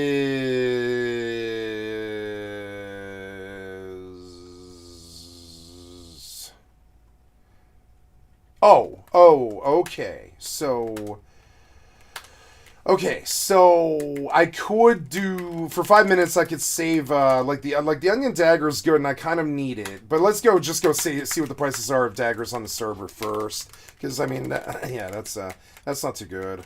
Yeah, it's hey, that cape. No, I will be able to wear that cape. But yeah, and those beastman seals, right? Yeah. I'll just take thief to what? 12. I'll take thief to 12. And I believe that's, I believe I get Treasure Hunter at that point, but I don't know. Well, I'll just go till I get to Treasure Hunter and I'll stop. And I'll leave my Thief sub like that until it's easier to level, you know? I think. And, yeah, and so we do the whole fucking leveling process again because the money is now, like, an issue. The money's an issue. I can't, like, keep going without buying exorbitant scrolls, and they're all fucking white mages as hard as they can because they're all shithead neckbeards who hurt the thing that treats them the best the worst. Just like this kid who attacks me all goddamn day. Who I guarantee he loves me the most out of anybody he's ever fucking met in terms of, like, the entertainment value and all this shit. So he attacks me and hurts me because that's what their lives are. That's who they actually are. That's who they are inside. They like you, so they gotta really, really, really hurt you because pain is how they tell you they like you. And they're weird, sadist, sickhead freaks, you know. Not just him, but everybody who acts like this, you know. And so now it's like, so they see that you're trying to be a white mage. I was talking about that on the Discord server, and the neckbeard nasty side of them comes out, and they're like, oh man, this guy wants to heal me. He's gonna pay for that. He'll pay for it. You know. Or in Overwatch, right? It's even worse in Overwatch. Oh, that guy's a healer. I better talk shit about him all match and not even get a kill. You know. Get that all the fucking time. I'll get all the time, almost every single game I played for the last 2 years and shit. I pull more DPS on Moira than I do on a DP. I definitely am gold heals no matter what. It's been a long time since I haven't been gold heals. You know what I'm saying? And it's in competitive matches real high. You know what I'm saying? I'm always gold heals. They don't pull even nearly half of what I pull. You know what I'm saying? So I'm the superstar on the fucking team. But see, I don't believe in carrying people like they do. I would say, particularly because I believe in carrying if you believe that the rest of the team is insufficiently skilled, right? So how we say it is, you know, your win-loss ratio is directly proportional to how toxic you are to your team in the heat of the moment, right? And And that matters. So there's Mr. Junkrat shitting up the game with his Junkrat tires, and the only kills he's got all match is Junkrat tire, and I really hate him, and I hate his class, and I hate who he is, and I hate the choices that he makes, right? And then he starts talking about how, oh, Moira, you aren't healing me and all this shit. No, I'm not fucking healing you, asshole, because you're sitting back there in the fucking corner, like, you know, in the back by a wall, launching grenades like fucking 85 meters into the distance and shit. And no, I'm not healing you when the Widow occasionally shoots you or whatever, because, like, you know, you're not with the party, you're selfish, your ult sucks dick, and on top of it, you're in the voice chat talking the entire fucking match about how I'm not healing you, yet I still pull 24 fucking K heals at the end of the match. And you can hear me saying this to him at the end of the fucking match verbatim while I pull the numbers to fucking tell him how goddamn dumb he actually is, and what he thinks is going on is always the opposite of whatever his fucking neckbeard brain is. Like, you know, so like it's always the opposite of whatever the fuck they think it is. They'll get to bitching and they'll try and hurt you over something, and it's always the exact opposite of what it actually is, because they're that goddamn low IQ. They actually are. They have no clue. So like fucking like, so they open their mouths and they say shit, and like, I lash out at them way worse than they lash out at me. And at that point, that's the healer's burden, is you end up lashing out real mad at them and like fucking and lay out the numbers and be like, motherfucker, I'm parsing this way worse than you because I'm the ex-raid leader. I know exactly what the fuck you're doing, and it's not anything at all. So don't act like it is, and don't talk about my performance with 24 fucking K heals and your 7 elims in a 25-minute fucking match. What's that? Oh man, you get a kill every 3 minutes in a shooter? You're goddamn really good at this, and you should really be telling me how to play. You really should be, you know? Oh my god. Emma-gay. Emma-gay. Like, I don't want to fucking hear it. You know what I'm saying? I don't want to fucking hear it from you. I really don't. I'm sorry. I don't want to hear that from you. And so I'll just say it to their fucking face, and I'll blow up whatever motherfucker right on fucking stream. This is why I don't play Overwatch. I know what's going to happen. It's the real reason I don't play Overwatch. It's not that the game isn't good, or that it's the sequel is basically the same as the first game, or anything all the other little cookie cutter fucking streamers are saying. I know why I'm not playing Overwatch. It's because of Mr. Neckbeard firing off Mr. fucking Junkrat Tire talking about how my 24K heals aren't good enough for his 7 elim ass. And my 13 kills on top of it. And that's a bad number for me. Good number is like 16 to like 40. But I mean, I'm pulling double his kills on top of it at that point because Moira's over OP.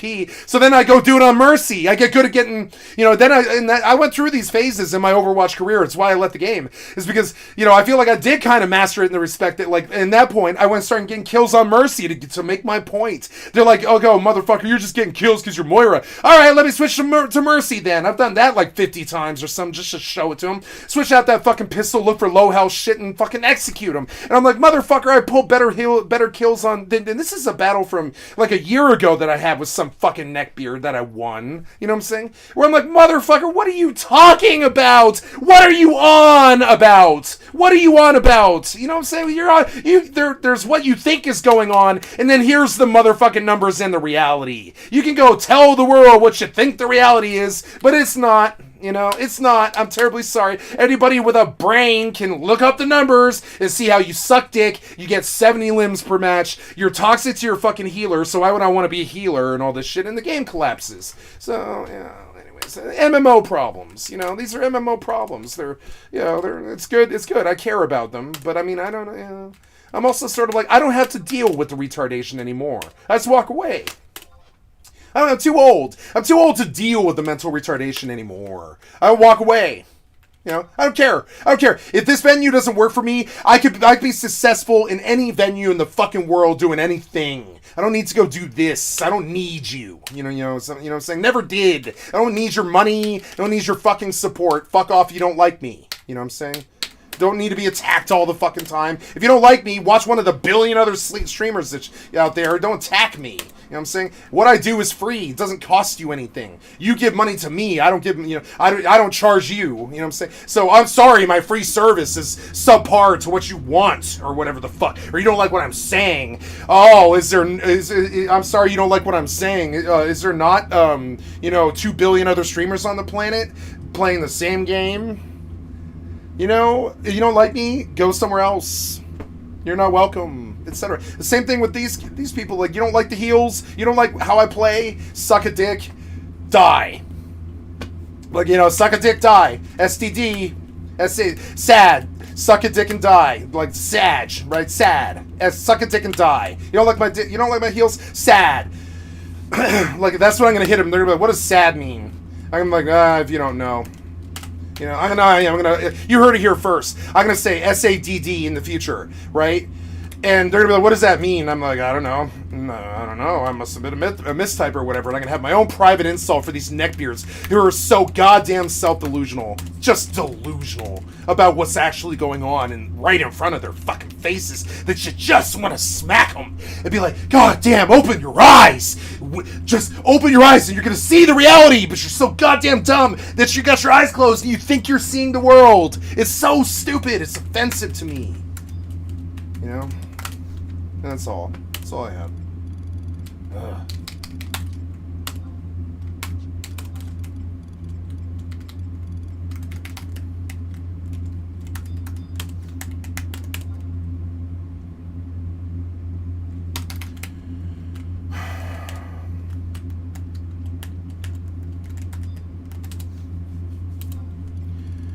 Bronze knife. Ooh, hey! Never mind. That's fucking perfect. What else you got? What's the best weapon for Thief right now? It would be dagger, wouldn't it? What if you buffed hand to hand? What if it's sword?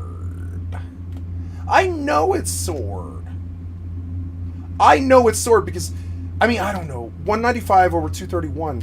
But look, it's more damage. It's more damage. I would prefer to be a sword rogue. I think that's much farther in line with my... Oh, no.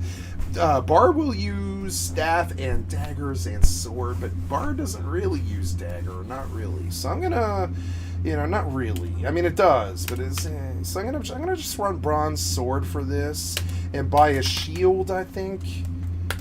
Yeah, and get shield skill as well. That'll be fun. This will be fun. It'll be fun to do this. So I bought a bronze sword, and I'll go buy a dagger if it's insufficient, Let's see if I can get a shield. Bronze cap would be nice. I actually kind of need this. I do need like that. I'm gonna buy that. So then bronze harness, bronze mid. That's a little bit higher defense than what I've got, but I don't care about that because I've got heals.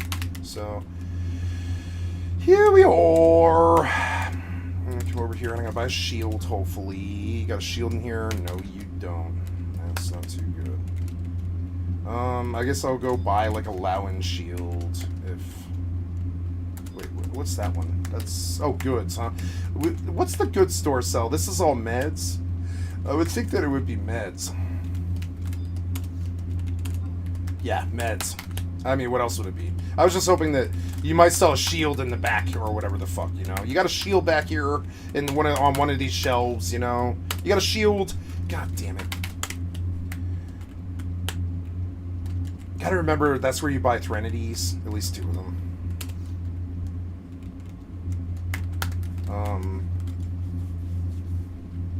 It is 18.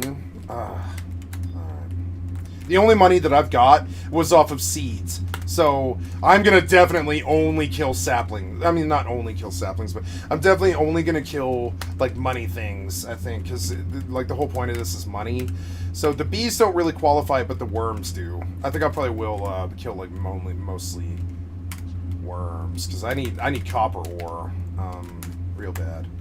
Go see if I can get a Lowen shield or some such, you know. No caffeine today. Yay! No caffeine!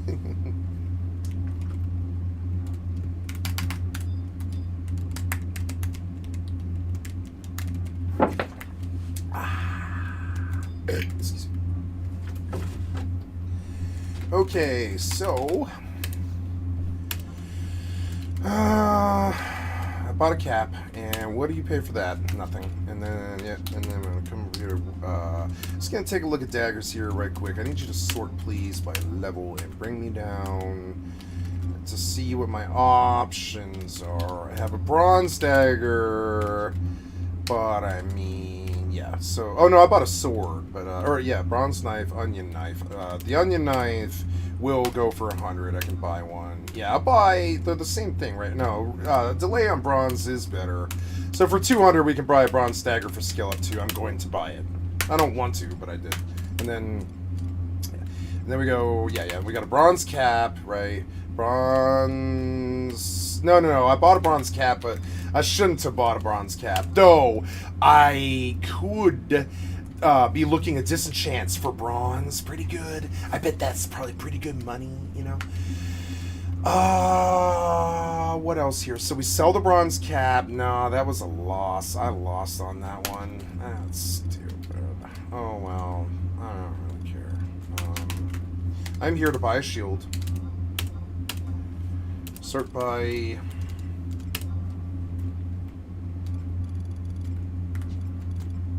Yeah.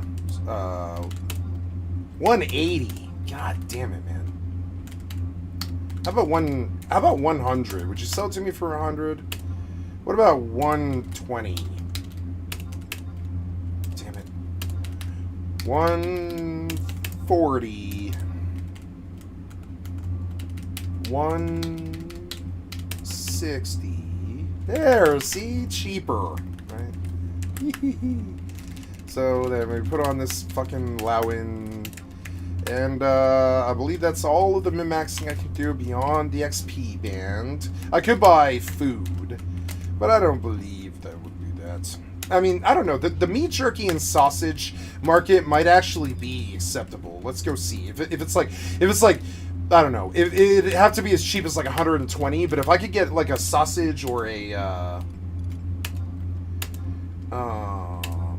if I get like a sausage. Yeah, like what's the stack of sausage go for? That's for 3,600. I'm looking for meat jerky. That's 1,600. That's better. Meat myth kebabs are 3,500. That's better too. But I'm looking for what else am I looking for? I'm looking for meat jerky. The tune of which, like, oh no, that's way too much for, you know. Grilled hair is good. Ooh, grilled hair is actually very good. Why is there a 30% attack debuff on grilled hair?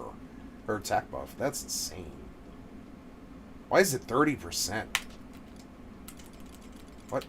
Why would grilled hair be 30%. That can't be right. White is grilled hair.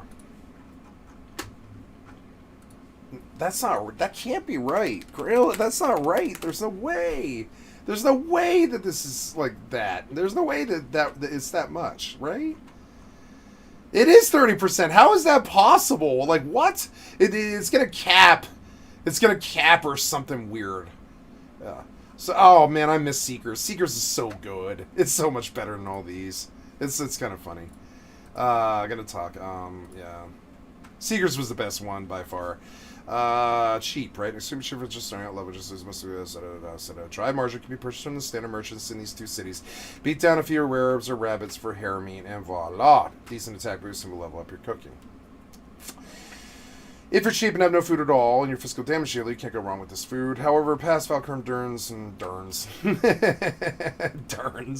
Dry margin can be purchased from cinnamons. So I guess I'm going to make grilled hair just so I have attack food. I'm going to take those water crystals off the market before they sell, and they probably already did. God damn it.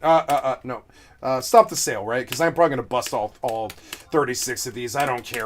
The water crystals were free. So, yeah, you're saying rabbit meat? Rabbit meat? What's that go for? I don't know. Bid on food ingredients. Rabbit meat is... What? Wait, what? What are we talking about here? There's no oh, hair meat. I'm sorry.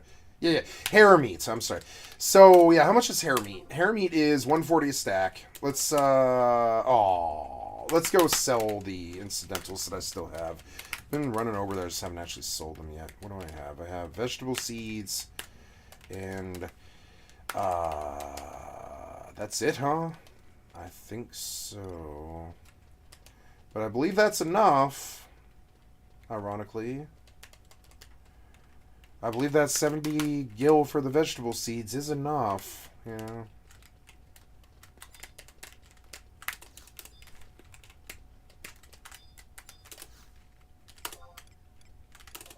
Yeah, it's good. I don't know why I wouldn't just buy all of the, that was 74 for vegetable seeds, right? But what are vegetable seeds on the market?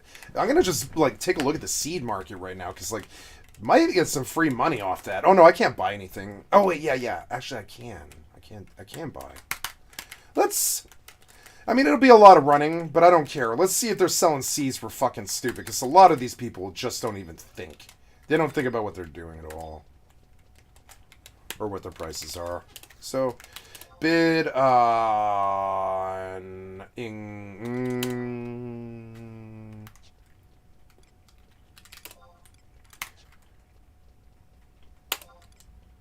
What is that? That's like others. It's miscellaneous of seeds. Yeah, so vegetable seeds. I want you to sort, please. Vegetable seeds are... Ooh. Something about that list. That's weird. Okay, so herb seeds and vegetable seeds. A stack of vegetable seeds is 800. Vegetable seeds singles are going for 50 and selling for 75. We're going to buy...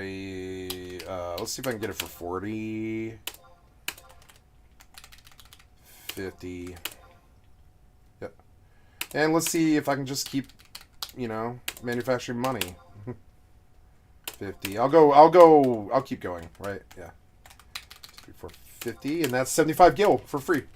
Let's go do this for a while. Do this for like 10 minutes. I'm going to turn on a video, and I'm going to see if I can't pull like 5,000 gil out of my ass. Because, I'm better at this than most people. I'm just saying. I'm talking like never leaving town. I'm going to pull enough to buy all of my thief gear. It's kind of funny. Anyways, I'm going to get back to the... What went wrong with you? When game is made, the development time it would take to make a cosmetic for that game is relatively short, and that cosmetic can be sold for a small amount of money, but it can be sold many, many times. The cost is micro, but the sales volume is high, hence microtransaction. Separate from the idea of a complete expansion, which would expand the game and make the game experience bigger, a microtransaction adds hardly anything beyond the original experience. It's almost inconsequential but it's not. It's free money. So now developers know expansions are Free money. but It's a really small amount of free money, but it's free money. Like money that actually is it. You know, it's money that's actually income that doesn't require me killing. That it just requires running. That's it. And killing's cool, but I mean, like, it takes time. Like, a lot of time. This does not take that much time. Eventually, I'll roll up to the point where, like, it'll only take 2 or 3 more trips, right? It'll probably take me about 7 to 10 trips before I suddenly reach this point where I can just buy all of it, right? And I'm gonna do this all day for a while and just get my free money, you know? Look at, like, I'm not the only one doing this. I think a lot of other people are actually doing this right now. It's kind of crazy. 75, yeah, you can see them running back and forth. So let's do this. People are, wait, ooh, no, can't do that. Can't do that. I'll throw my profit margin away. 50. 50. Damn it! 51. Oops. 51, 55, 60, 60. See, I got all the cheap ones, damn it. So what else? What else are you selling really cheap, you know? I know you are. You're selling other stupid stuff. I gotta go vendor before I can look, but yeah. I can look now, but eh. And I'll buy hair meat. I'll buy a stack of hair meat with the money that I make and make food. Hopefully 2 stacks of hair meat. And I'll make 2 stacks of rabbit jerky or whatever, grilled hair. And that's actually pretty good money. It's kind of funny.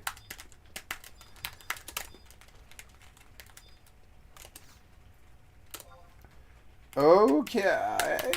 I know it's a waste of time, but I don't care. It's entertaining to me, and that's what matters to me.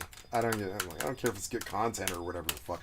I do care. I just think it's good Final Fantasy content. This is the sort of thing you do when the idiots are careless about their prices. Like, you know, you just profit wholesale. Fucking stupid.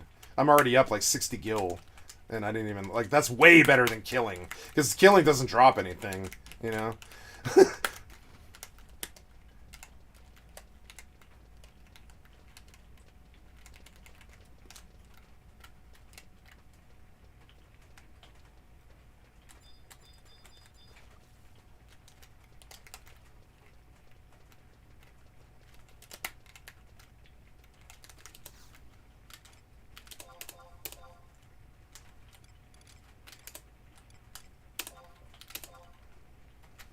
See, if I could get those for 50. Come on, man. Oh, damn it. What else? We got herb seeds. See, those aren't being sold. Yeah, but I mean, I think that's still really... Yeah, see, what else we got? We got vegetable seeds. What are you selling those for? Okay, so I was on vegetable seeds. Let's see what other seeds you sell. Do you want seeds? So vegetable seeds and grain seeds fall like a lot, but...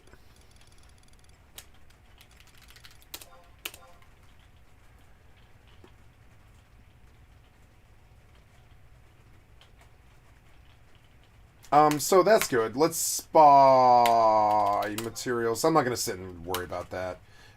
Food, ingredients, I need grilled hair, or I'm sorry, hair meat, right? Yeah, hair meat. 140. 140. Right. And then when I don't know. Yeah, and then what's this to make? Grilled hair, it's like...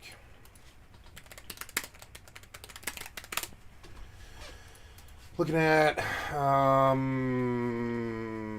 strength to attack, max 15 at 50. Oh yeah, cool. So that's good. It's good. So what is this? It's dried marjoram and hair meat. Oh, I have to buy dried marjoram, and it's fire crystals. Damn it. Well, those will drop. I just need to buy dried marjoram. Where do you get that from? Best Orients or Best Stock? Excuse me. 12, yeah, resale guild price, right? But who sells this, right? It's... Oh, is it really Port? The regional Zolkheim merchants? See, this was a bad, like... It was a bad. So what's? I'm just gonna vendor this rabbit meat now for the 150 gil that I just lost. I made 100 gil and I lost 100 gil and I broke even and wasted my time. But I learned things, right? I learned about this little experience that even the cheapest food is still really annoying. You know, it's like really annoying. So. Whatever, we're just gonna vendor the hair meat and see if maybe that's actually more money than what I spent, right? Which was I think it was like 150, right? No, 8 times 12 is definitely not 150. So we just repost the hair meat and hope that, you know.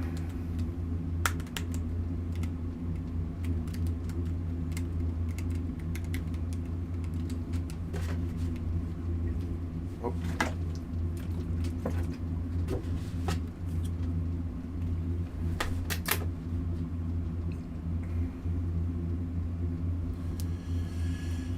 OS upgrade.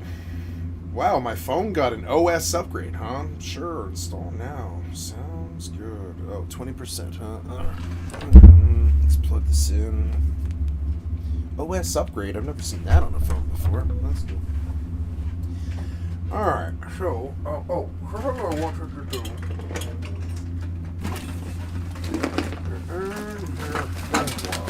On the ball.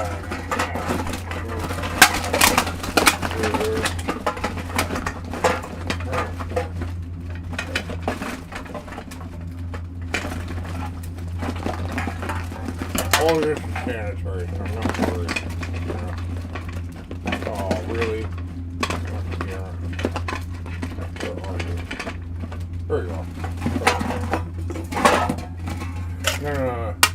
I'm gonna go wash it. I'm gonna go wash this. Energy drink on me. Disgusting. Anyways, be right back. Wait.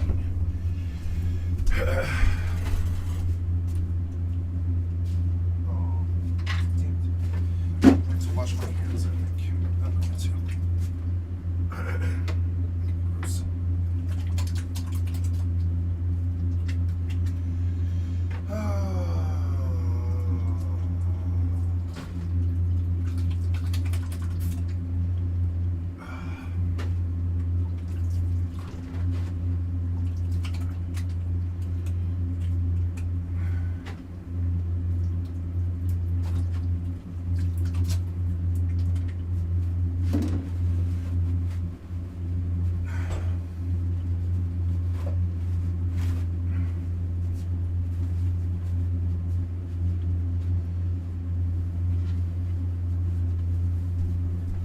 Okay. Then, this needs to be washed, cleaned.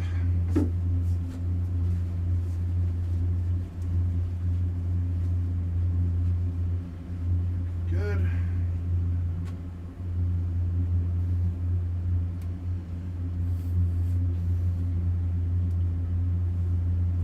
Yes.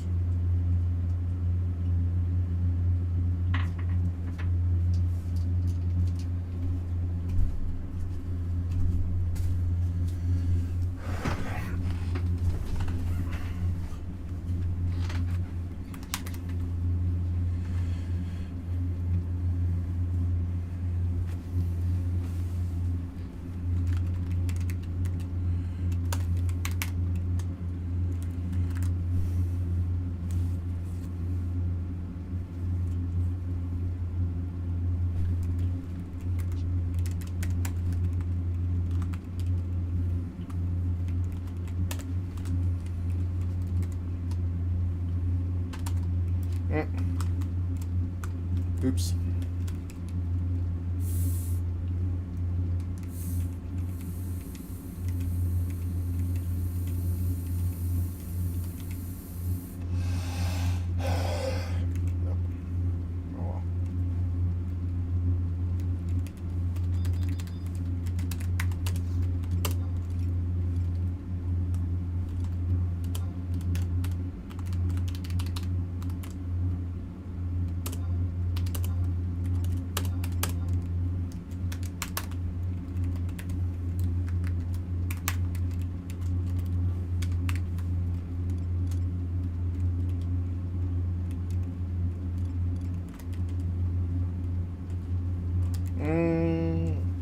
I don't think it's gonna work. I have one more trip due to the Mog House. The focus shifted away from selling a main game with lots of expansions to selling the main game and then lots and lots and lots and lots of small additional things. The problem with this is now developers had a vested interest in keeping the coolest cosmetics or the most fun little things out of the base game and instead releasing them as additional microtransactions, which is something we'll see happen more and more. And this absolutely does not favour the player, because it leads to an experience where you as a player, even though you have bought the game, when you sit down to play it, you do not feel like you have access to the whole game, because you don't. It used to be you bought a game and got a game. Now it's you buy a game and you get the main framework, which you need to pay more to flesh out. So let's add sell small additions to your game as microtransactions to the box of abusive monetization strategies. And as the box grows, so does the space it would need to take up on the game development pie. Now we head into 2009 to the rise of Facebook and one of the cornerstones of casual gaming and monetization progression, Farmville. Farmville by Line were masters because Facebook was everywhere. Everyone was on it, and even non-gamers were gaming, which sounds great, but they were burning through the game too quickly. They were enjoying it and then just moving on, which was not great because Facebook is all about retention. So Farmville did something really counterintuitive to increase player retention. They gave you daily energy, so you couldn't progress more than a certain amount every day. Like Arcade. And guess what? Both Arcade and Farmville are dead. I'm sure Farmville's alive and well, but Arcade isn't.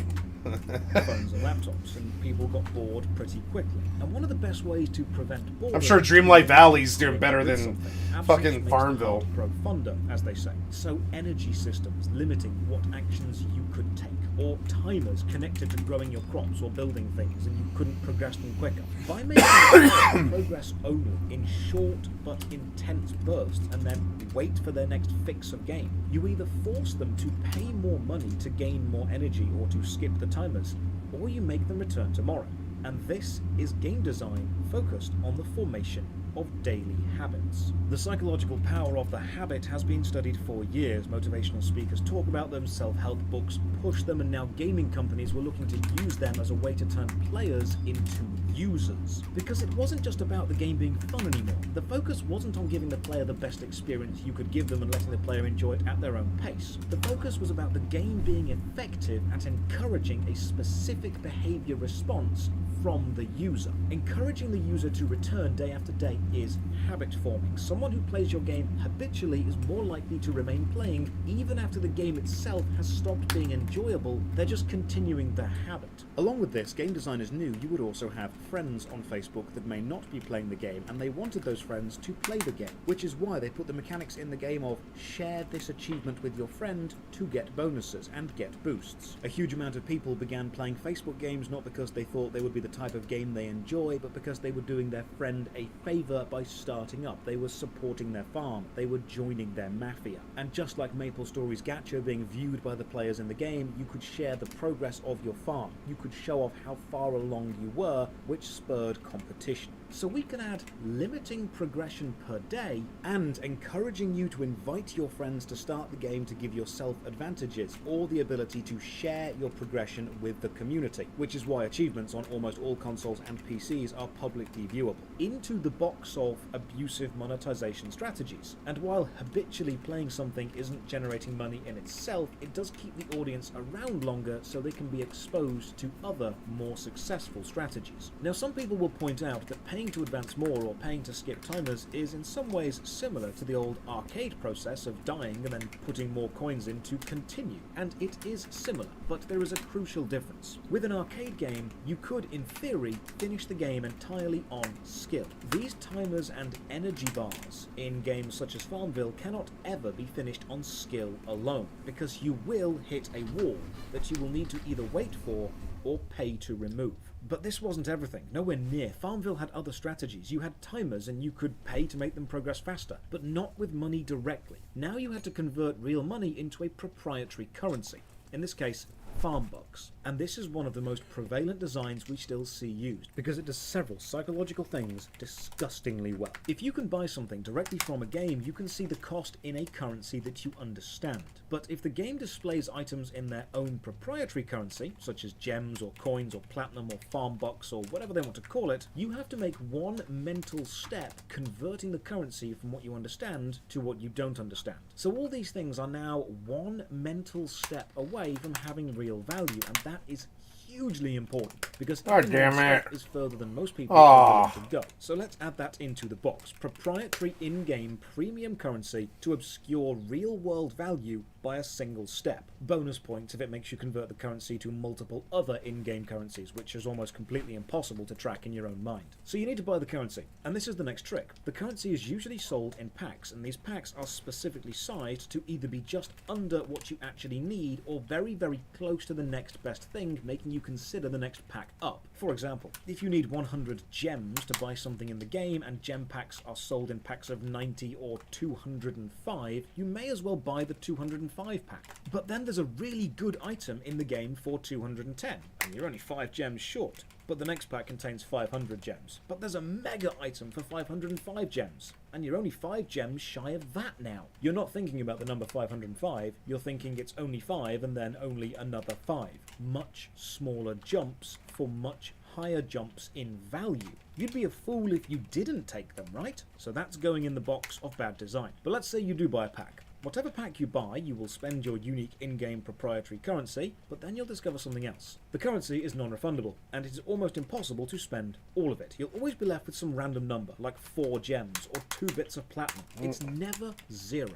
And this will bother you, because in your mind, that's a waste, and you don't like waste. And if you don't spend that currency, then the game is keeping it, and you've paid for that. But the only way to make this useful is to buy another currency pack. I mean, you'd be a fool if you didn't do that, right? You can't have premium currency just sitting there in strange, unspendable amounts. It's annoying. And it's by design.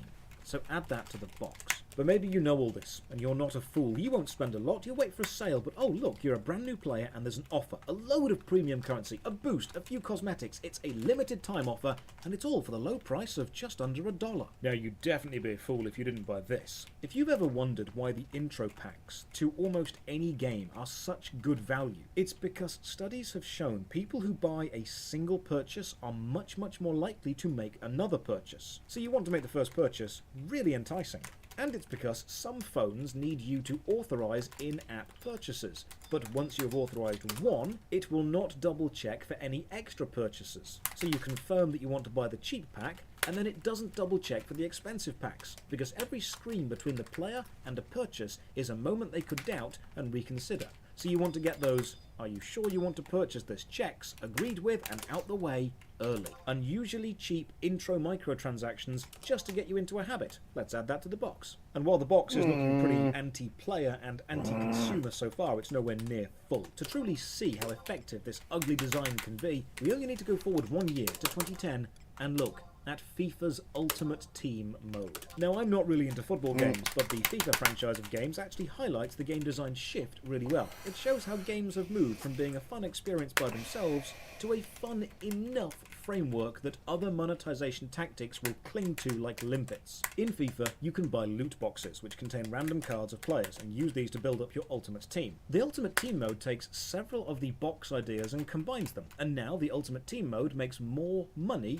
than the box sales of FIFA itself. In fact, since 2018, FIFA Ultimate Team has generated over $1 billion in revenue per year for EA.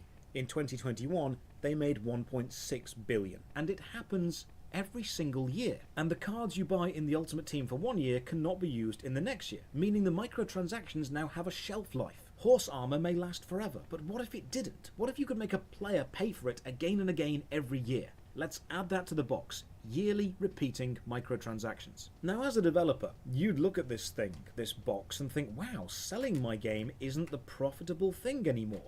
It's what I can sell within the game. By now, the box of abusive monetization strategies is so big, it's almost impossible to ignore if you are making a game. 1 year later, in 2011, the MMORPG RuneScape is suffering. They had a major update to the combat system, which a huge majority of the player base hated, and this made them lose a lot of players. This is a mistake worthy of its own video, but the bottom line is, they are a monthly subscription game, losing subscribing players, and they need to find a way to either recover paying members or to stem the tide of people leaving. Enter the loyalty program. Every month of membership, you now earn loyalty points, and you earn more for every consecutive month that you remain subscribed. And then you can spend loyalty points on cool exclusive cosmetics, or mechanically powerful auras and boosts. So now, cancelling your membership wasn't just a case of thinking, I'm not enjoying the game, so I won't pay, which is a very simple, understandable, fair transaction. It's now a case of thinking, I'm not enjoying the game, but if I unsubscribe, I break my loyalty streak and will earn far fewer loyalty points over the long run, which will put me at a disadvantage if I ever do want to come back in the future, which is not as fair. The transaction used to be simple, but now we're putting the player in the position of give money even if you don't want to play, because you don't want to break a habit. That's going in the box. And by now the box is demanding a bigger and bigger slice of the game design pie chart. 2 years later, 2013 sees the release of Dead Space 3, the third installment in a terrific horror trilogy. Well, sort of. While Dead Space 1 and 2 were indeed terrific horror games with tension and pacing and balanced gameplay and great stories, Dead Space 3 did something strange. It took the idea of you being a lone engineer trapped on an infested spaceship, struggling against incredible odds, using only your small collection of mining tools and very limited ammunition to survive, and it added in the ability to let you buy in-game guns with real cash from the cash shop. A horror survival game selling you in-game guns and ammo, completely defeating the atmosphere and vibe the game was going for. Selling players things they could use within your game to make the game easier. Let's add that to the box. That's effectively selling power. This one manages to out-monetize even the arcade. It would be like putting more coins into Time Crisis and getting a rocket launcher, or removing the time limit in Crazy Taxi. It sort of defeats the purpose of the original game. Along with Dead Space selling guns, we now see the MOBA game Dota 2 release what many consider the first major Battle Pass system. Now, when this craze started, I remember walking into gaming shops and seeing the phrase Battle Pass everywhere, and I had no idea what they were. Effectively, they are optional purchases which unlock a series of challenges or processes you can go through to unlock more stuff in the game, but they are time sensitive. So you buy the monthly battle pass, and if you play a certain number of hours, or kill a certain number of enemies, or achieve a certain number of whatever it wants you to do, you can advance along the battle pass and unlock new stuff. Now, you could just have the unlockable stuff be available for everyone to unlock anyway, but by limiting it to a timed battle pass, you're doing a few manipulative things. You're creating a fear of missing out, or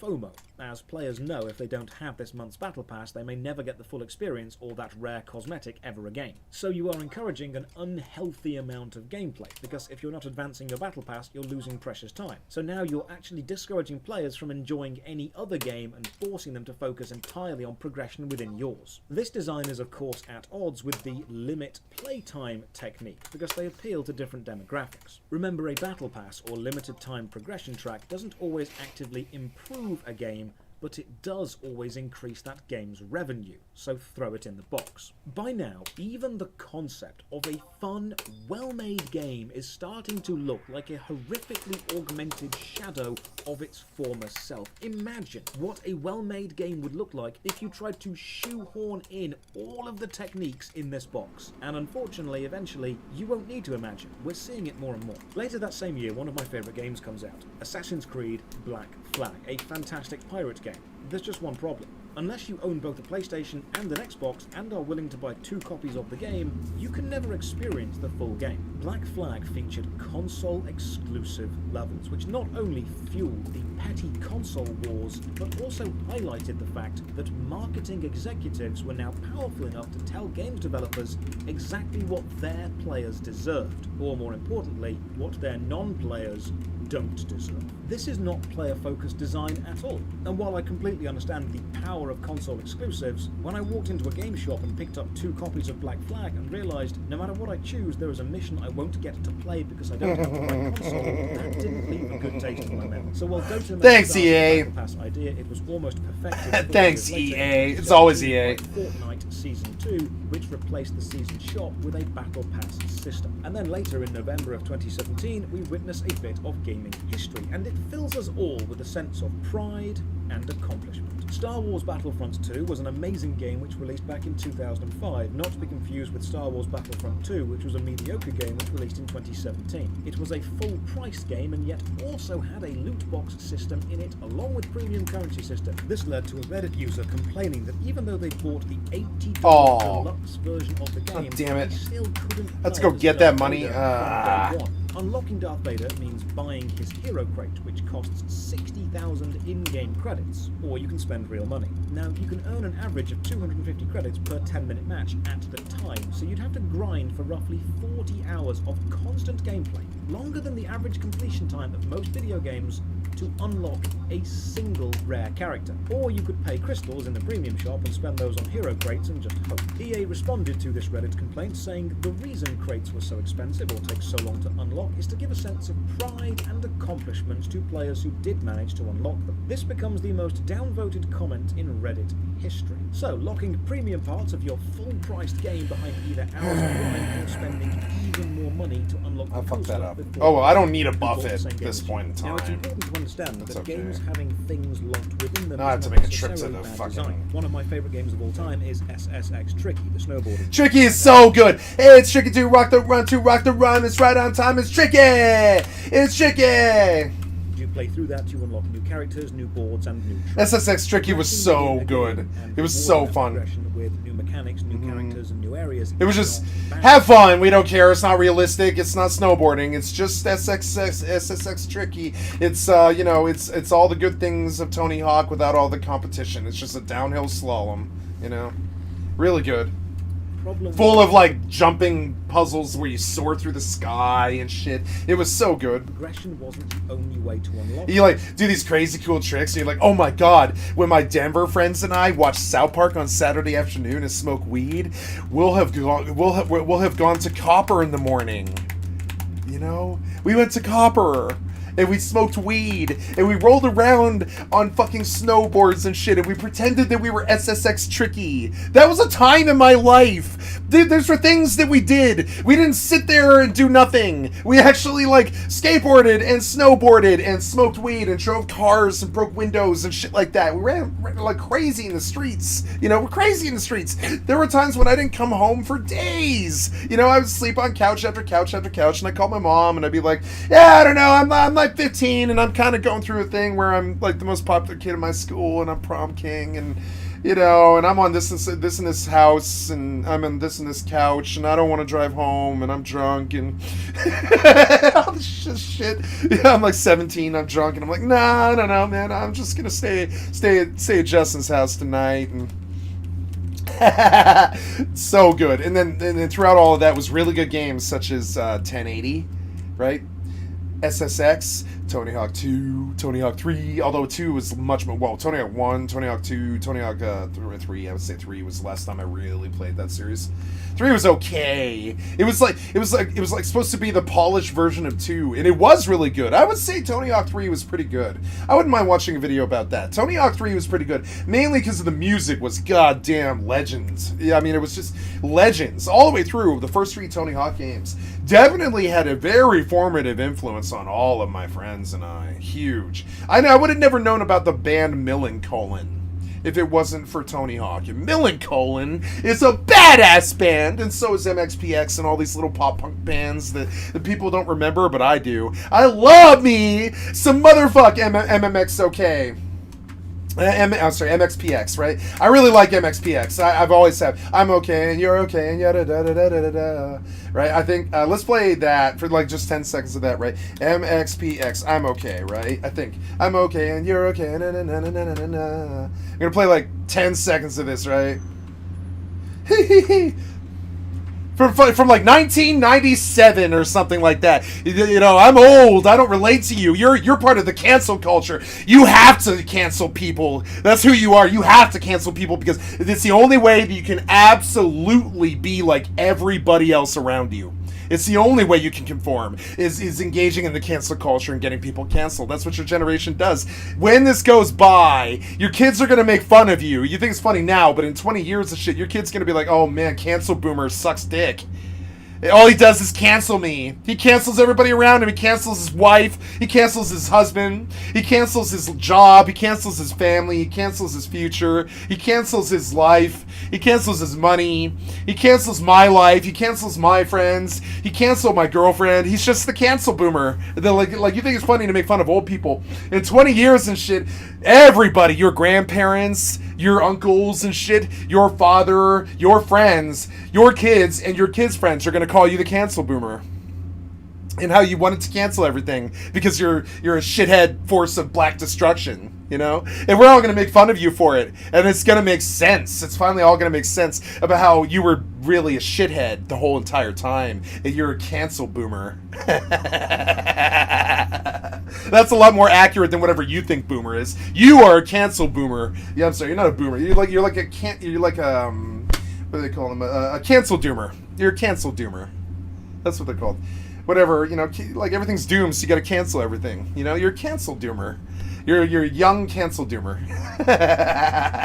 And we're gonna make fun of you because when you cancel your own penis, you won't be able to breed anymore. And do us all a favor and cancel your own penis and please don't breed. Please don't breed. Cancel culture, guys, please don't breed. Just go on and cancel your own penis like you're gonna cancel everything else. And you know, and don't breed, please. I want 5 seconds, goddammit.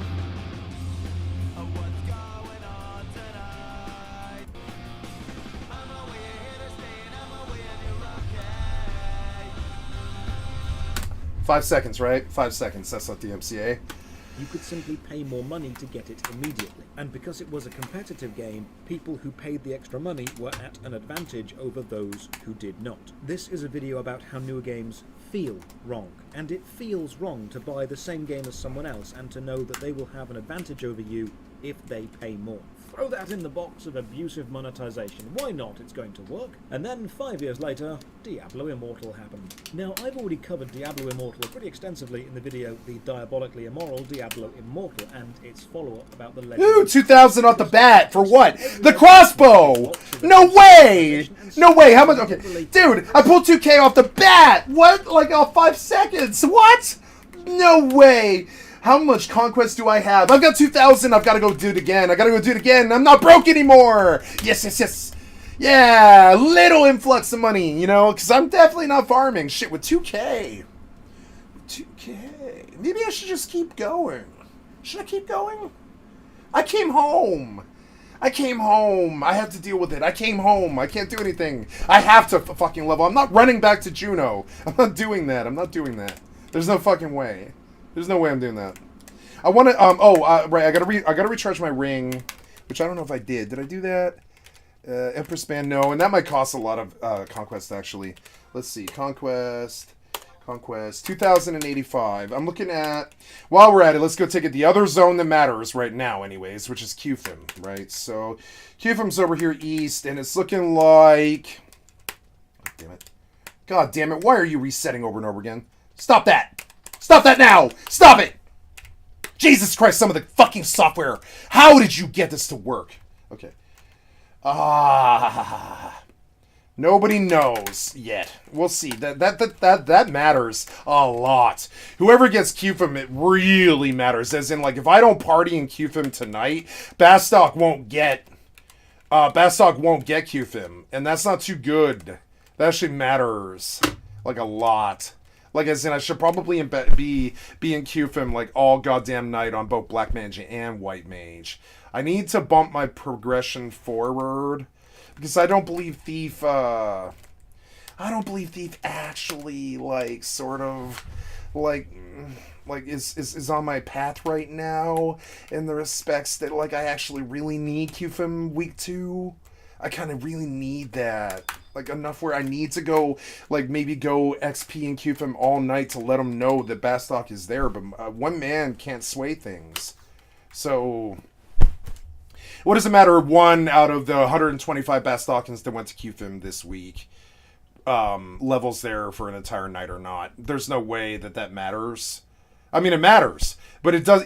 I can't be held responsible for it though. If Bastock doesn't get QFM, god damn it, man! I haven't had a country grind. See, this faction war shit, right, is what I want EVE Online to be. It is sad that Final Fantasy did faction war better than fucking EVE Online did through leveling of all things, even PvE. I'd rather PvE level like this in a faction war than and I like faction warfare, but I don't want to leave my corporation. I like faction warfare. I'm gonna do faction warfare when they make the change for the militia. But until then, I'm not touching that system. Fuck you. I'm not leaving Absolute Order. I love Absolute Order. I am not leaving Absolute Order for fucking some faction warfare corporation. I really like that. I like Governor Lee. He is a wonderful, wonderful fucking corporation leader, and he has 2,000 members or some shit, whatever it is, like 600 members or something. I don't even know what it is. It's a lot though. It's like 600 people or something like that, right? I am not leaving Governor Lee, and I'm not leaving Absolute Order. I've got link shells and guilds across the fucking gamma of all 20 of them, and I am loyal to Absolute Order. I'm not fucking leaving Absolute Order. So why did you fuck your faction warfare? I never would have been on this. I never would have been on a lot of New World or done Dragonflight if you had just fixed your faction fucking warfare system back there in like November when it was due. Why did you make us wait 4 months for faction warfare militia change? That should have come through faster. I don't know what your thinking was with that. That's the first time I've ever seen CCP fail. That faction change shit has been overdue for 5 years, and you pushed it back another 5 months past when my tolerance level of it was basically at 0. And that's not too good. That's not a good sign for CCP. That's not a good sign for Trash Panda. That's not a good sign for anything. You know what I'm saying? You guys needed to have pushed that out 5 months earlier. Now, is it easy to redo your entire Tranquility, server-based system and stuff? No. And I have some sympathy about that. Oh, I forgot to charge the ring. I have some sympathy about that. I do. But, I mean, you should have done the militia change in, like, 2015 or something like that. This change is overdue. It's big overdue, as in it crippled the game. And I understand you're, like, really trying to roll this out and do it the right way. But you needed to rush this. It should have been out by Christmas. You should have rushed this more than you rushed anything else in your fucking life. I suspect 5 or 10,000 people are going to come back. So you need to, I suspect that. I doubt it's going to happen. It won't happen. It won't happen. But, I mean, it won't happen. It won't happen. It won't happen because you waited too long. I would come back to EVE Online. It's superior.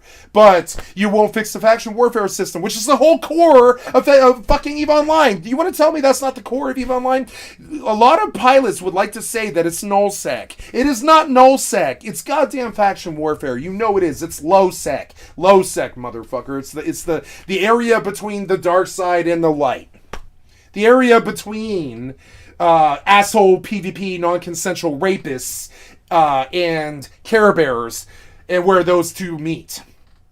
Low-sec is the future of gaming, not goddamn null-sec, you idiots. If you push null-sec and you foster your null-sec fucking PvP non-consensual rapist assholes, right, and you only make your game about that, all you're gonna have left is a toxic graveyard filled with poisoned gas and fumes, like how Undercity is now. That's what'll be left of EVE Online if you do not foster low-sec. And they know it. That's why the faction warfare shit's coming out. But it should have been done. The only change that needed to occur at all of it was fine before, was the faction warfare thing. Like for militia. The militia thing was a very minor change, and it should have been the first thing that you did way back in like goddamn August or something like that. I care about EVE Online. Like a lot. I don't know what the fuck happened with faction warfare. I don't know.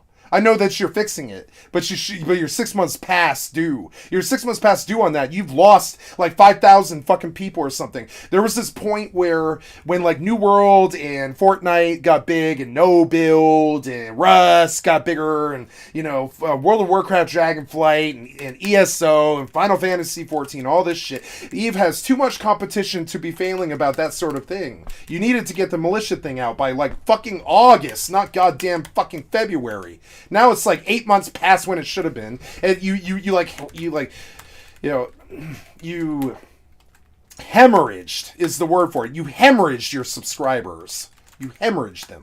God damn it. I've been trying to trade this ring for like fucking so long now. I'm going to shut up and I'm going to step inside the door and I'm going to trade the fucking ring.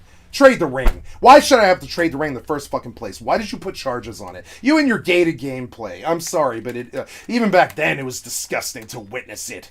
You know, there's a lot of reasons why people quit MMOs, but I know what it actually is. It's gated gameplay. You guys engage in it all the time.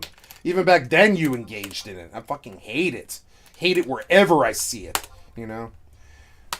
Once, oh, I don't have a ring for this. God damn it. I keep talking and interrupting myself, and I'm going to stop doing that. Somewhat Diablo-looking game, including multiple premium currencies, a deliberately similar in-game item which functions slightly differently to a paid version of the same thing, and multiple battle passes all called different things. But don't worry, because everyone assured me that Diablo Immortal was a mobile game, and thus would not be... I think of battle passes as the suckers. It's the suckers scam. It's the scam that'll absolutely target the suckers the best, right? It's the sucker scam. The battle pass. Only suckers. I've paid for Fortnite monthly. I've even paid for Fallout 76 monthly when I was playing it all day every day. And I wanted skins and stuff, right? But I've never paid for a battle pass ever. You know? Never. And so only suckers pay for battle passes, and they know it. They know that too. Little kids who like their Assassin's Creed and their you know, their Minecraft and stuff are their perfect fucking target for battle passes. Not all of them, but some of them. Definitely. Representative of the actual next Diablo game, which would be Diablo 4. Diablo 4. Diablo 4 would be a full Diablo game by 4 itself, with no cash shop, with gameplay first, with and no a cash of shop. strategies from the big box of badness. Big box of there are badness. various digital versions of the game, the more expensive ones giving you an accelerated battle pass bonus, allowing you to progress quicker, and there is a cosmetic cash shop using its own proprietary currency. And if you're thinking Diablo doesn't need all these extra bells and whistles to be a good Diablo game, you are correct. These have not been added because they make the game better. They've been added because they make the game money. And then Diablo it's a full-price game True. with an abusively priced cash shop, or you can grind for hours and hours and hours and hours and hours to get some of the cheap things in that shop. And now we're here. And the suckers and the idiots are gravitating like it's some kind of pussy in the water, and they've got to go fuck it. It's hilarious. It's like that. It's not even like sharks and blood in the water. It's like pussy in the water. They've got to go fuck it. They're so desperate to like waste their boneheaded time on those fucking battle pass games. And I'm sorry, you can just see it. It's like predatory lending, basically, almost. It's like predatory fucking game passery. You know, it's like predatory game jackassery, game pass jackery, game pass jackery, right? It's something like that. Like it's like lottery, more like jack squattery, right? Like it's how I've always thought of the lottery. Lottery, more like jack squattery, right? That's goddamn that's Squidbillies, right? To quote my Squidbillies. And anybody paying for a battle pass in 2022, I've got some swampland in fucking Florida for you. Because if you don't know that there's 40,000 games out there and like 10,000 of them are fun, and that you can find better things to do in whatever genre you like than pay for a battle pass in fucking Warzone and fucking Rainbow Six fucking or whatever, like Rainbow Six Siege or whatever, or Fortnite, like Apex and stuff. I am sorry, I've got some swampland in Florida, and inside that swampland in Florida there's a bunch of battle passes I'd like to sell to you, okay? It's like, goddamn, man. Fucking sucker. You fell for the sucker scam, which is the worst kind of scam because it's set up for stupid people. It's set up for stupid people. No smart man's going to pay for a battle pass. I'm sorry, it's like that. Even if he loves the game. I mean, he'll do it if he loves the game for 1 month. But I don't think you guys are doing this for just 1 month. I don't think you're doing it like me. I don't think you're doing this for just 1 month. Like World of Warcraft, I was there for 30 days flat to the second. And I was like, peace! Since consoles allowed you to buy the game. Peace! You know, you're not good enough. You know, you're not good enough anymore. No. All your competition stepped to the scene and started painting beautiful artwork on the fucking walls. And I don't just have to stare at your painting anymore. You know, all your competition came through and started painting this beautiful Basquiat fucking, Donatello, Michelangelo art on all the Sistine Chapel walls and shit. And I don't have to stare at your shitty painting and only your painting alone and pay a battle pass to stare at your painting alone. I've got Tarkov, I've got Rust, I've got Psycho Frontier, I've got this and that. 7 different games in the genre. So no, I'm not going to pay you for fucking, whatever, Tarkov battle pass or Rust skins or whatever the fuck. I can just go play a different survival game at that point. It's hilarious. It's like, and it's cool. It's kind of like the competition ended up being like God's hands in it, sort of. Like, and I say that in a non-religious sense. I'm talking about like kind of like more of a like an outside, like inexplicable influence thing, sort of tip. God's hand was in this stuff because it limits Blizzard when all the competition steps to the scene. It provides 10 more MMOs, right, to try to take WoW down or whatever, or just try to make money. And now Blizzard like didn't really understand how much of a real attack that is. And now I don't have to stick around in World of Warcraft for longer than a month. And on top of it, the best part about this is I'm sure Blizzard is really unhappy that I'm not paying for the other 11 months of the year. But I also think they're actually extremely happy when I just lore master cap Dragonflight in 30 days and quit. I think they're actually okay with that. I bought the expansion for $60. I paid for the monthly. I handed them $85. I took a month of their server time and I disappeared. Everybody's a fucking winner, right? Everybody's a winner in that one, including Blizzard. Damn it. Hello. Hey. Ooh. Yeah, of course. What kind of... Yeah, the snow is... No, as long as it's not a foot of snow, I'm fine. We just, had a foot of snow. Okay, thank you. I'll see you in a minute. Bye. I have to go be with my family for half an hour and take a shower because my water is off because the pipes will burst if we turn it on because it is 0 degrees and a foot of snow on the ground. So I get to go tromp 1,000 feet through a foot of snow, which is fun. It's fun. I'm not scared of that. And, and eat dinner and take a shower and, chill. I suppose I'll go do that rather than level. When I come back, I'm going to level.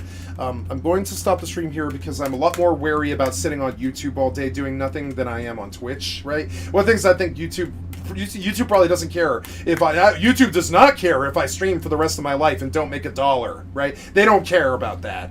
But I'm guaranteed Twitch does. So I'm okay with sitting on YouTube all day, but I am not okay AFKing on YouTube because it eats up their valuable server time.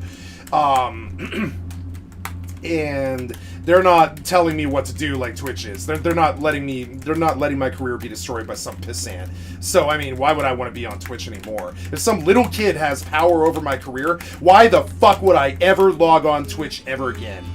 Why? Why? Riddle me this, right? Hello? No, I don't have... Oh, yeah, I do. Yeah. All right. I bet.